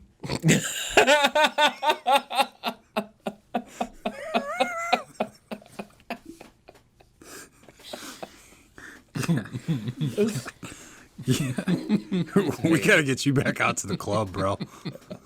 So this is what I do in my free time. I go dancing whenever I'm done. I don't take anyone home. I just go home and I read books. Middle Earth angels. Oh fuck. Well, he's technically Gandalf is one of them too. Yep. And then the Balrog was the equivalent of a demon. He is equivalent of a demon, but there's actually the king of the Balrogs, and he is I'm actually. sorry, I got him started on another one. Yeah. Well, there's going to be. I just wish Ben was here right now because I'd have, Ben's he'd have face- beer. Ben's I'm face almost would be out. completely glazed over. Yeah, but he'd have just be laying back. He'd have a 24 pack so I could get a beer from him while this is happening. I loves Ben's face. So, the other one I wanted to talk to you guys about is actually I sent you guys a video. Are we done with the Lord of the Rings? We're done with the Lord of the Rings. 'cause So obviously you guys there's a don't care. prequel that's like way in Dawn of the advance. Second Age. It's what he way said. up there, and it's supposed to be released, And and it's it's going to be. being directed by not Peter Jackson. And you're gonna watch Rudy before then and be totally disappointed in Samwise. Got it. I'm not sure I want to watch it now. It's a really good movie. The movie's Rudy? actually really good. Yeah. It's inspiring. It's Yeah. got the dude that did Mandalorian, the director. John Favreau. He's in it. Oh, okay, yeah, I'll watch He's it. An his- actor. It's he's actually really his, good. He's a I- good character in it. John Yeah. Favreau is now like my savior. He's No, Dave Filoni. I'm a Dave Filoni over John Favreau. Are you? Yeah. I'm a Dave Filoni over John Favreau. Now, if I had to pick, I would do Dave Filoni. But if I had the perfect world, together. Those two together, man. They just, who's the other guy?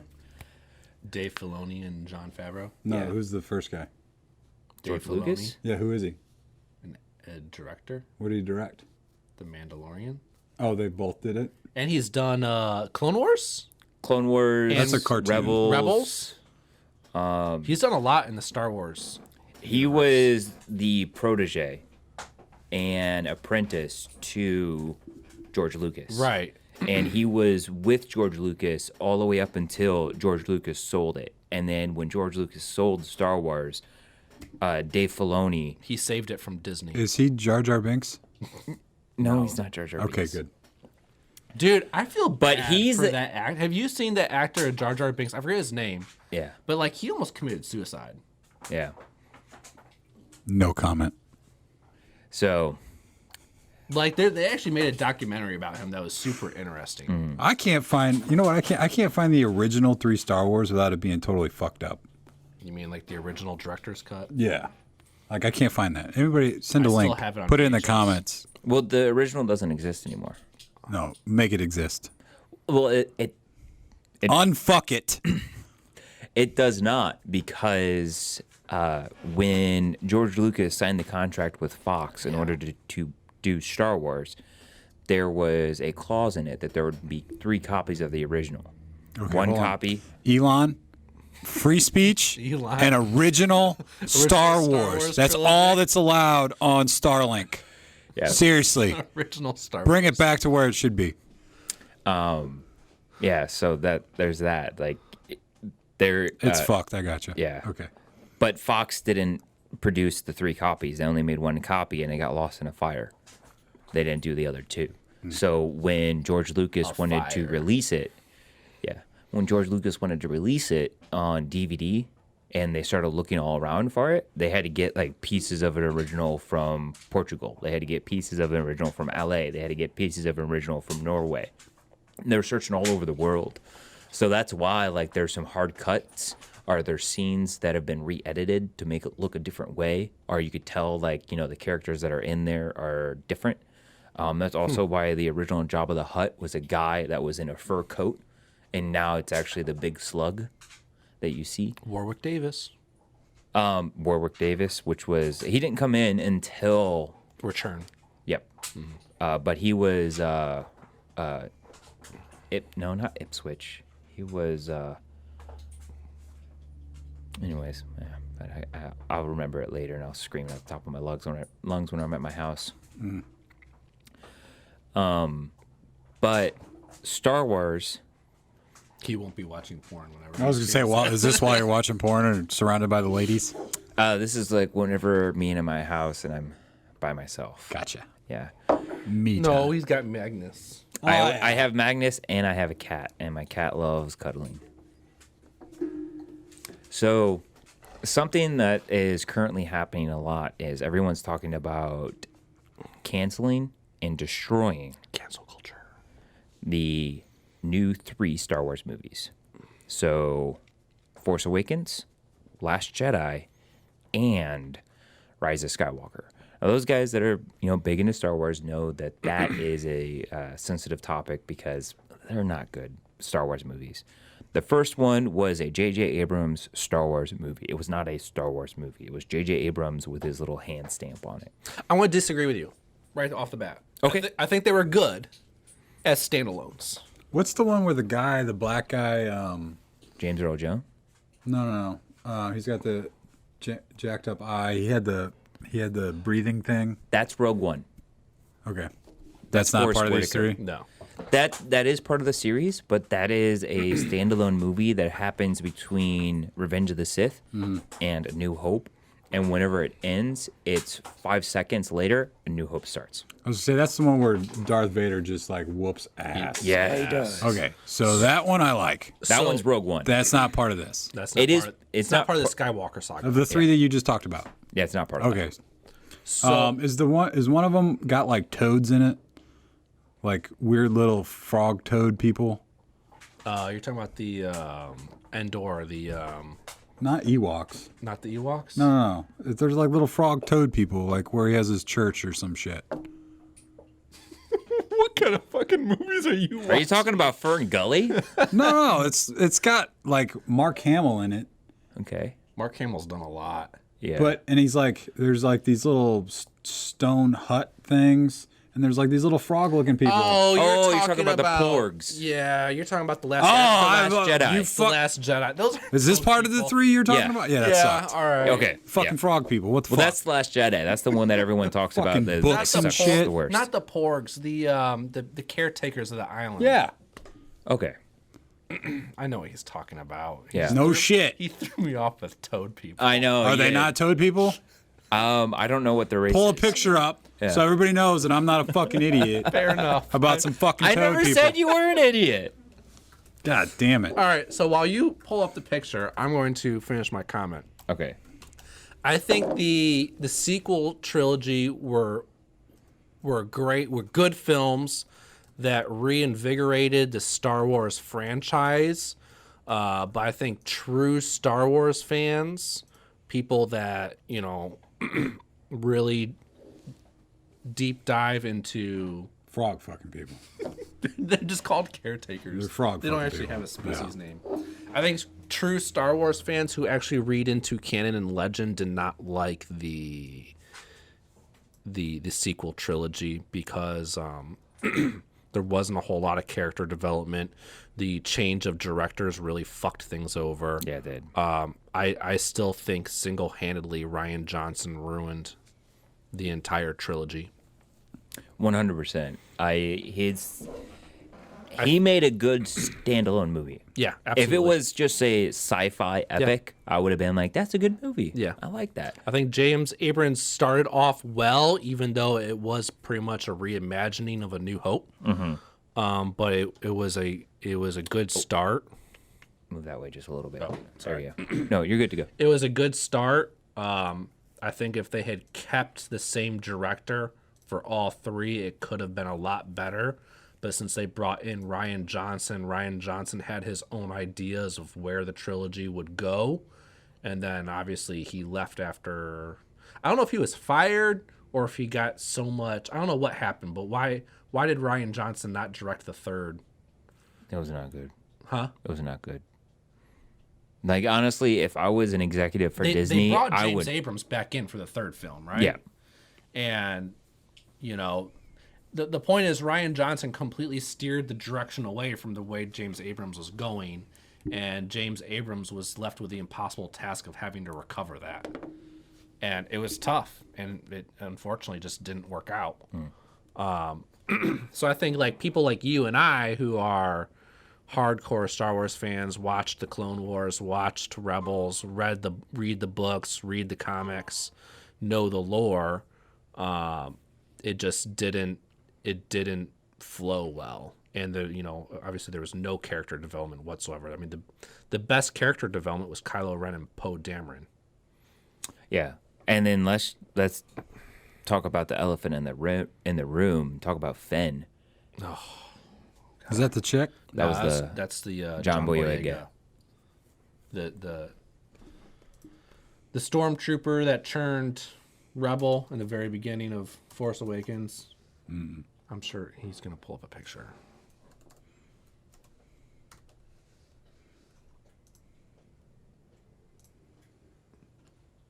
The black guy? Yeah, the black Okay. guy. Yeah. This is John Boyega.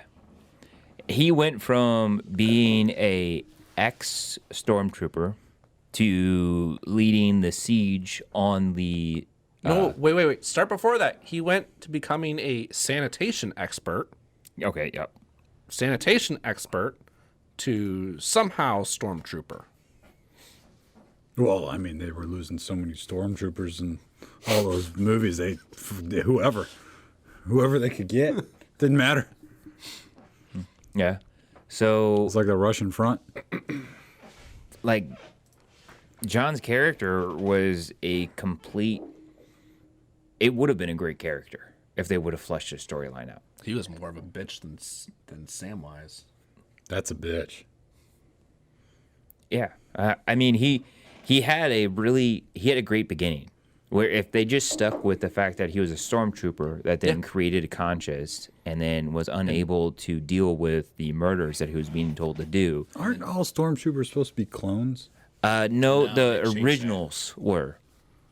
But due to the fact that Mace Windu killed Jango Fett, who was the clone source, they had to find another way, which is why in the later series they talk about that they were running out of clones because they had to stretch his DNA. That's also where you get the formation of the Bad Batch. But that's deep diving Star Wars. Holy fuck, man. So the New Order started doing child recruiting children. Yeah. And They- that's why in the sequel trilogy, all the stormtroopers are just actual people. They're not clones. In the Clone Wars, they were. They were all clones. Well, even in the Civil War series, they weren't clones. They were, actually. Were they clones in the Civil War? So in the beginning, How mad would you be if this was a government op to distract you from your current situation in life? If what was a government? Star Wars. If it was to they're doing a good job. If it was to distract you, if it was to distract you from the impingement of your freedoms on a daily basis, I think they nailed it, huh? I don't think the government's. Yeah, that they're smart. doing a great job. They're doing a great job. I mean, let's face it. A dude in a Viking hat was able to invade the Capitol. I don't think they're clever enough to create Star Wars. Yeah. I'd say they're clever enough to keep us happy with it, but they're not clever enough to create it. Okay, I don't know. We got way sidetracked there. CIA conspiracy. That's what I think. You start a hashtag movement. Yeah. Psyops. So New World Order. So there's a movement right now with the Disney executives, and there's a movement with the fans where they're trying to retcon those three movies, I don't know what that means. cancel them out, and restart. Like what they did with James Bond. It's not one continuing storyline; it's multiple storylines. Like what they did with Star Trek. yeah. Alternate reality. Yep. Is that like Voyager and Deep Space Nine? No, that's like the new. That's new like the series Chris that they just Pine. came out with Chris Pine. Yeah. Where it was like the Romulus got destroyed and the Romulans came. Oh, through. you gotta speak into the mic. Oh, Yeah. Romulus got destroyed, so then the Romulans went through time, followed Spock through a black hole, came back into time, destroyed the planet Vulcan, and started a whole new timeline of Star Trek movies. Oh fuck. Yeah.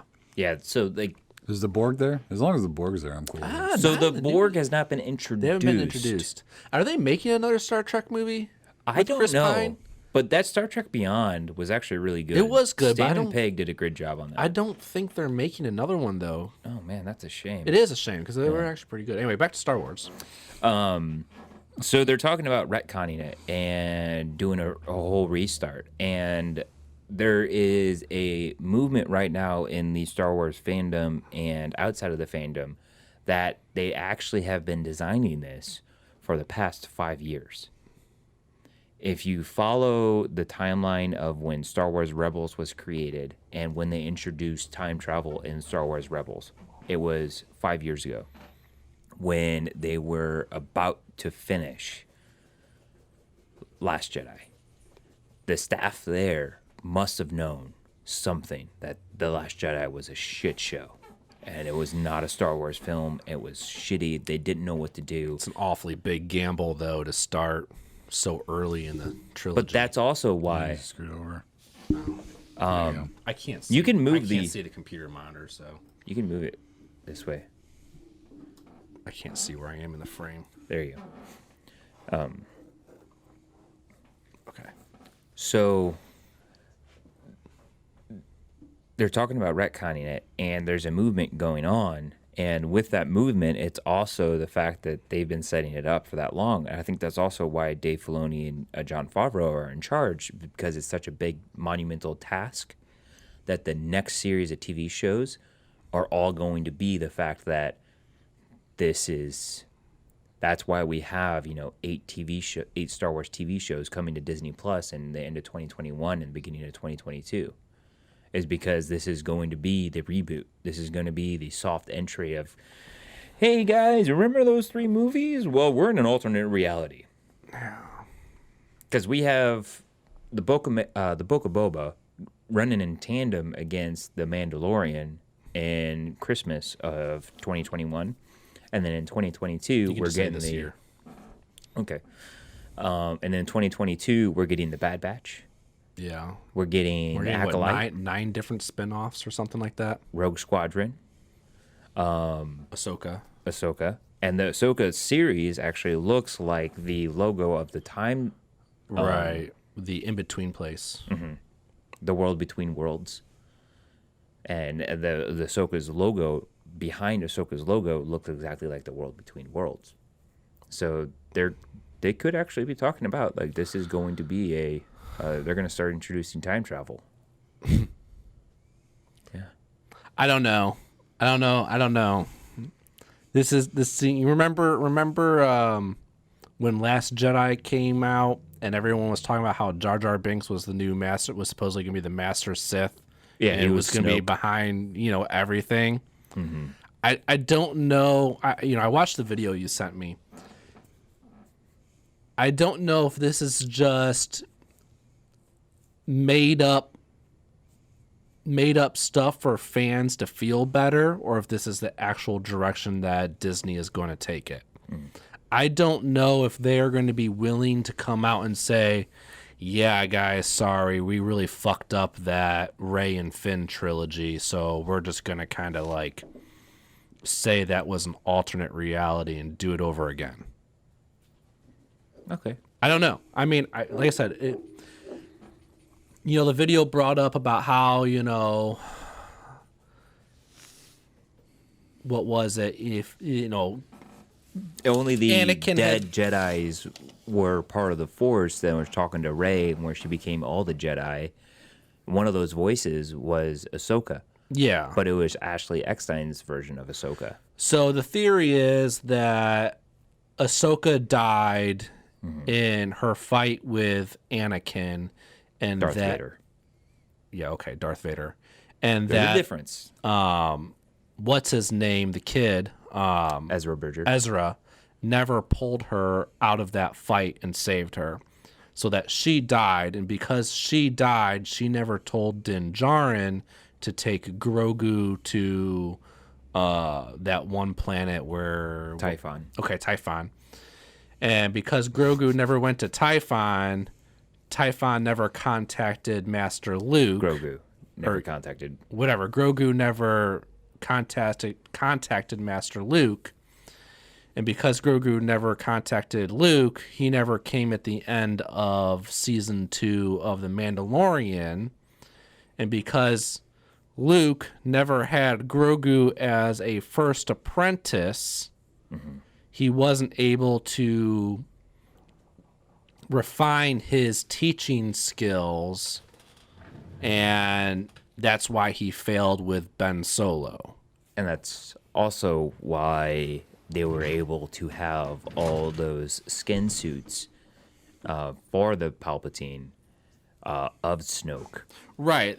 Because they used the blood of Grogu to experiment to find a way to make a Jedi clone. It went into theory that, at the end of season 2 of The Mandalorian, the Empire recaptured Grogu and continued to use his blood to clone Snoke. Oh, continue. Continue. So now that the theory is Grogu was saved by Luke, the Empire no longer has Grogu's blood, and that they aren't able to clone Snoke, so Snoke will never exist. And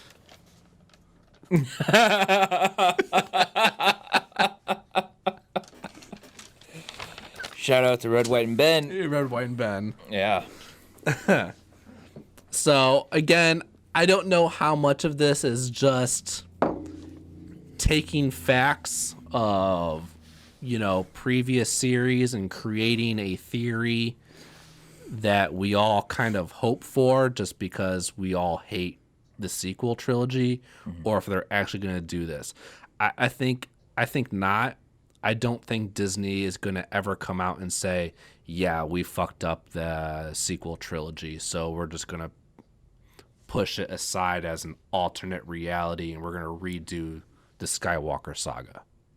I don't think they have to redo the Skywalker saga, but I think that it would be something to be like, the Skywalker saga continues on, but there's that universe, and that's Universe A, and this is Universe B. This is a branch of that universe. This is the universe where Ahsoka lives, and the movie universe after Return of the Jedi is where Ahsoka dies. Yeah, I mean, I guess we'll find out. I mean, I know they're also making a Kenobi series, And I'm excited which about is that one. supposedly Kenobi's time after, Revenge of the Sith. after Revenge of the Sith on Tatooine or whatnot. So And they did confirm Hayden Christensen signed on to be Darth Vader and Ewan McGregor. yeah. And there's actually going to be a lightsaber fight, and it's supposedly the majority of the season finale. So we're talking about topping the lightsaber fight at episode 3. Which is without a doubt the best choreography we've ever seen in the entire saga. Yeah. I mean, imagine that Master Obi-Wan Kenobi versus Darth Vader. Not Anakin Skywalker, who hasn't turned yet. The actual... The Darth Vader that we got a glimpse of in Rogue One. Yes. Yeah. So, I don't know. I know all you ladies are turned on right now. I'm married, so I don't have to worry about that. I'm hella single. Help this man. But he doesn't watch porn, so I mean that's a plus, right? I mean for dating, I don't know. I don't know. So, now on to the final topic, and that is actually product review. Now, this is something we tried to bring up last time. As some of you guys know, I always love doing this, just doing one topic, one item, and this is it here. This is the Mantis dry fire system. What's really nice about it is the fact that this is the battery. Inside, if you heard that, this is the bolt. And what's actually great, whenever I go to fire, now that this is all set up, all I have to do is pull the trigger. Oh, drop it back. You have to turn it on. Oh.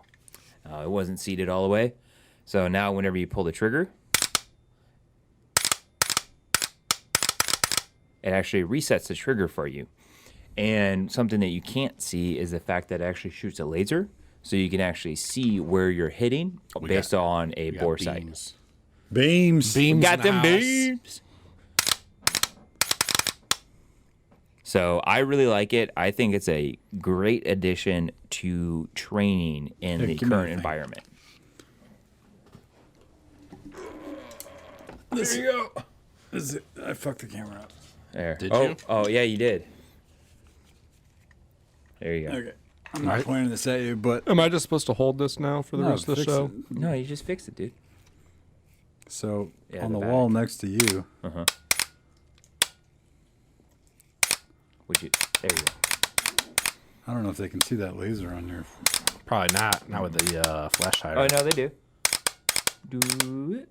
Oop. There you go. Yeah.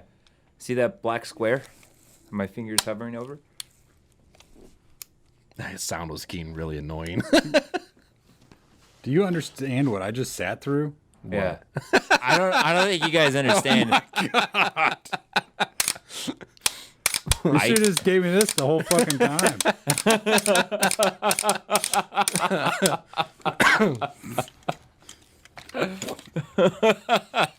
I didn't shoulder that, by the way. That was on my cheek. So that is actually my AR pistol. And so, Ryan, now that you got a little bit of time on it, what do you think about it? You gotta like push it again. Oh, yeah, my disconnector's fucked up. Oh, Yeah. I believe dry fire is very good. You gotta slap it. You gotta slap it. Slap that ass. Yeah, don't hold it. You don't get a reset like you don't get. So you don't get the reset like you normally do on a trigger. Yep. So you need to come off of it. So, yeah. Oh, come into the mic a little bit. There you go. I've only played with it for like 2 minutes, but it's probably it's nice that there's a laser going out so you can kind of see if you're unsteady in your trigger press. But any practice on a gun is good practice as long as you're doing the fundamentals that you need to do. It's cool that it unloads and loads, so you can do mag practice if you wanted. But you can do mag practice without it. But that one will have weight in it, so True. you know, jamming mags that have weight is different than jamming empty mags because, you know, it's different. Does the charging handle actually? No, that upper part, the upper bolt is actually all one piece. Okay. Yeah. So I actually think that this is a great training edition, not for like, you know, selfish reasons, but actually thinking just getting time on a trigger, even seeing, as Ryan said, starting to see that if your shots are getting pulled one way to the other in a corridor situation, you can really pick that up. Well, yeah, I mean, let's face it, 5.56 is pushing to be a dollar per round in today's market, and there is absolutely no sign or indication that it's going to get any better for the entire year of 2021. So for all of those new shooters who just got their brand new AR-15 and they're wanting to practice with it, yeah, it's a great option. I mean, like Ryan said, you can practice mag changes. You can practice, you know, going from a low ready to an up drill. so you could drill, do up drills. low ready from a high ready. You can run drills with it. You have the simulated weight in it, and you can kind of get an idea. So thinking now that I've touched it a little bit, thinking about it, it could be really cool with learning when you sweep your house, when you do a walkthrough of your house, like if somebody, you know, the entry points of your house, you know, if that's a window, a door, whatever it is, compared to where you're at, where you think you're going to be at that point in the day, whether it's in the kitchen in the morning or in your bed at night, that would actually be really cool to see how your angles work within your residence without having to, because it's got a laser on it. So if you don't have IR or you don't have a bore sighting tool, that would be really cool to see what your angles are from your room or your hallway or your doorway or your, you know, position to other rooms in your building, because it shoots that laser out on the wall. So then you could see what you actually can hit from where you're at, which is a big deal in CQB. And then you could also see what height over bore issues you might have inside your house or in your vehicle.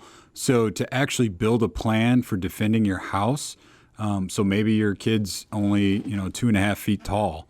Well, you know that your height over bore coming out of the room to a doorway that's between the kid and you can know that as long as I hit high at this, you know, whatever the chair molding rail of your hallway, or if I keep it above this table in the hallway, I know that I won't smoke my kid because they're not taller than that.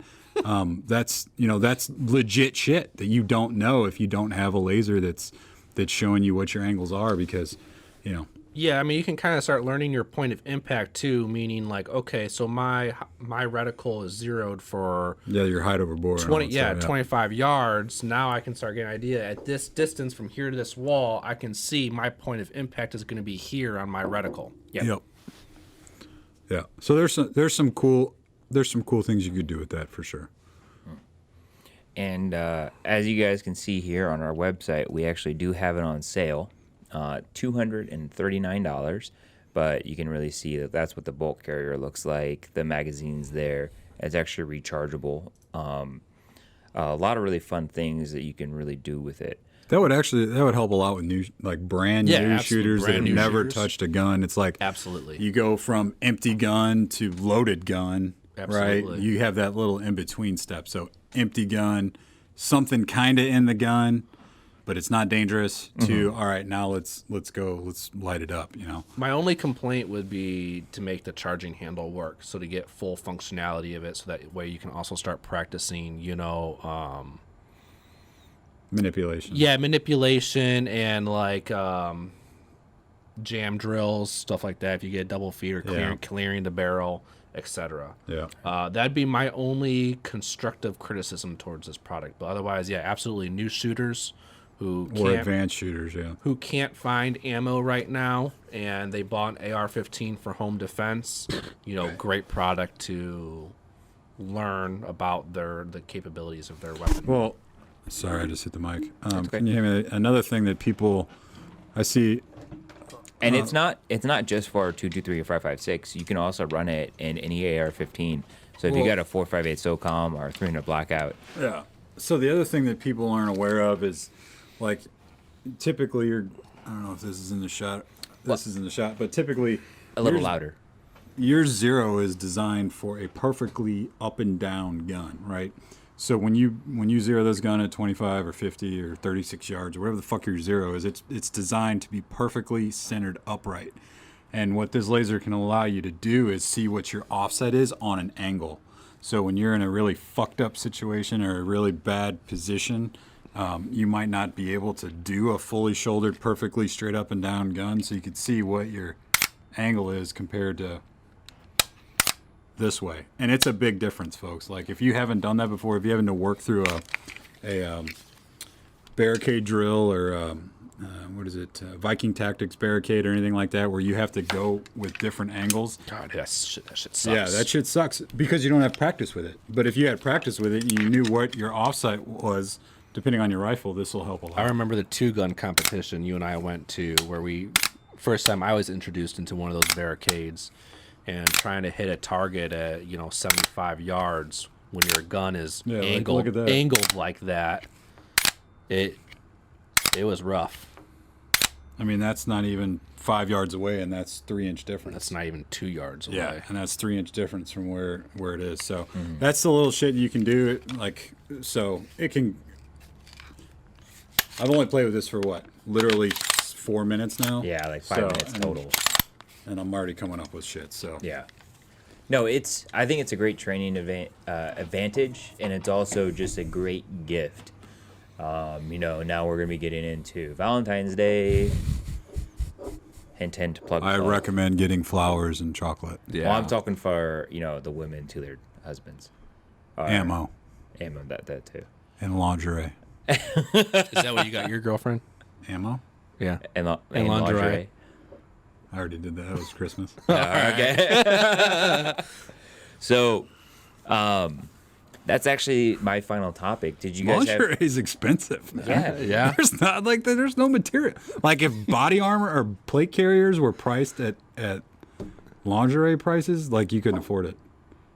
Are you talking about like per thread? What? Like the amount of threads that are in lingerie and compared to the amount of threads that would be on a plate carrier. Yeah. No, I totally agree. Like an LBT plate carrier would be like $9,000. Oh, fuck yeah.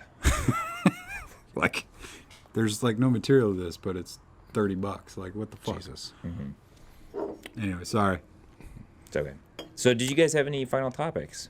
Because we're hitting the 2-hour mark here. Yeah, so let's not talk about Star Wars, Star Trek. No, we're good. That shit ever again. I think we ever again. got that like, down. we've You killed gotta it. wait till next week, Like, man, it's with done. Mark Keith and I. Oh, dude, No. just wait until all these spin-off series start coming out. Oh. We're gonna have to make I a have to whole piss. new I'm out. podcast that's like, All right. Yeah. Fuck you, Ben. All right. So we're actually going to be wrapping up here on on behalf of everyone here at Tactical Shit, I just want to say thank you. All you shitheads, you guys really do make this come true. You guys' positive feedbacks has done wonders to everything that I have. I continually keep trying to update and keep moving on. Even your negative comments, I do try to apply constructive criticism. So please give me, whatever constructive criticism you have. Don't be a dick. If you do, I will just stick red, white, and Ben on you. And he's a lot meaner than I am. So, any closing remarks from you? Nope, I'm good. All right. As I said, Thanks for having me on my first podcast. Oh, well, thank you. I know we talked about it for a while, but I know, but working 3 jobs plus a 4-month-old, Yeah. My time is limited. it happens, but it's cool. I really want to say thanks to Ryan, thanks to Garrick for coming in. We actually had a great conversation.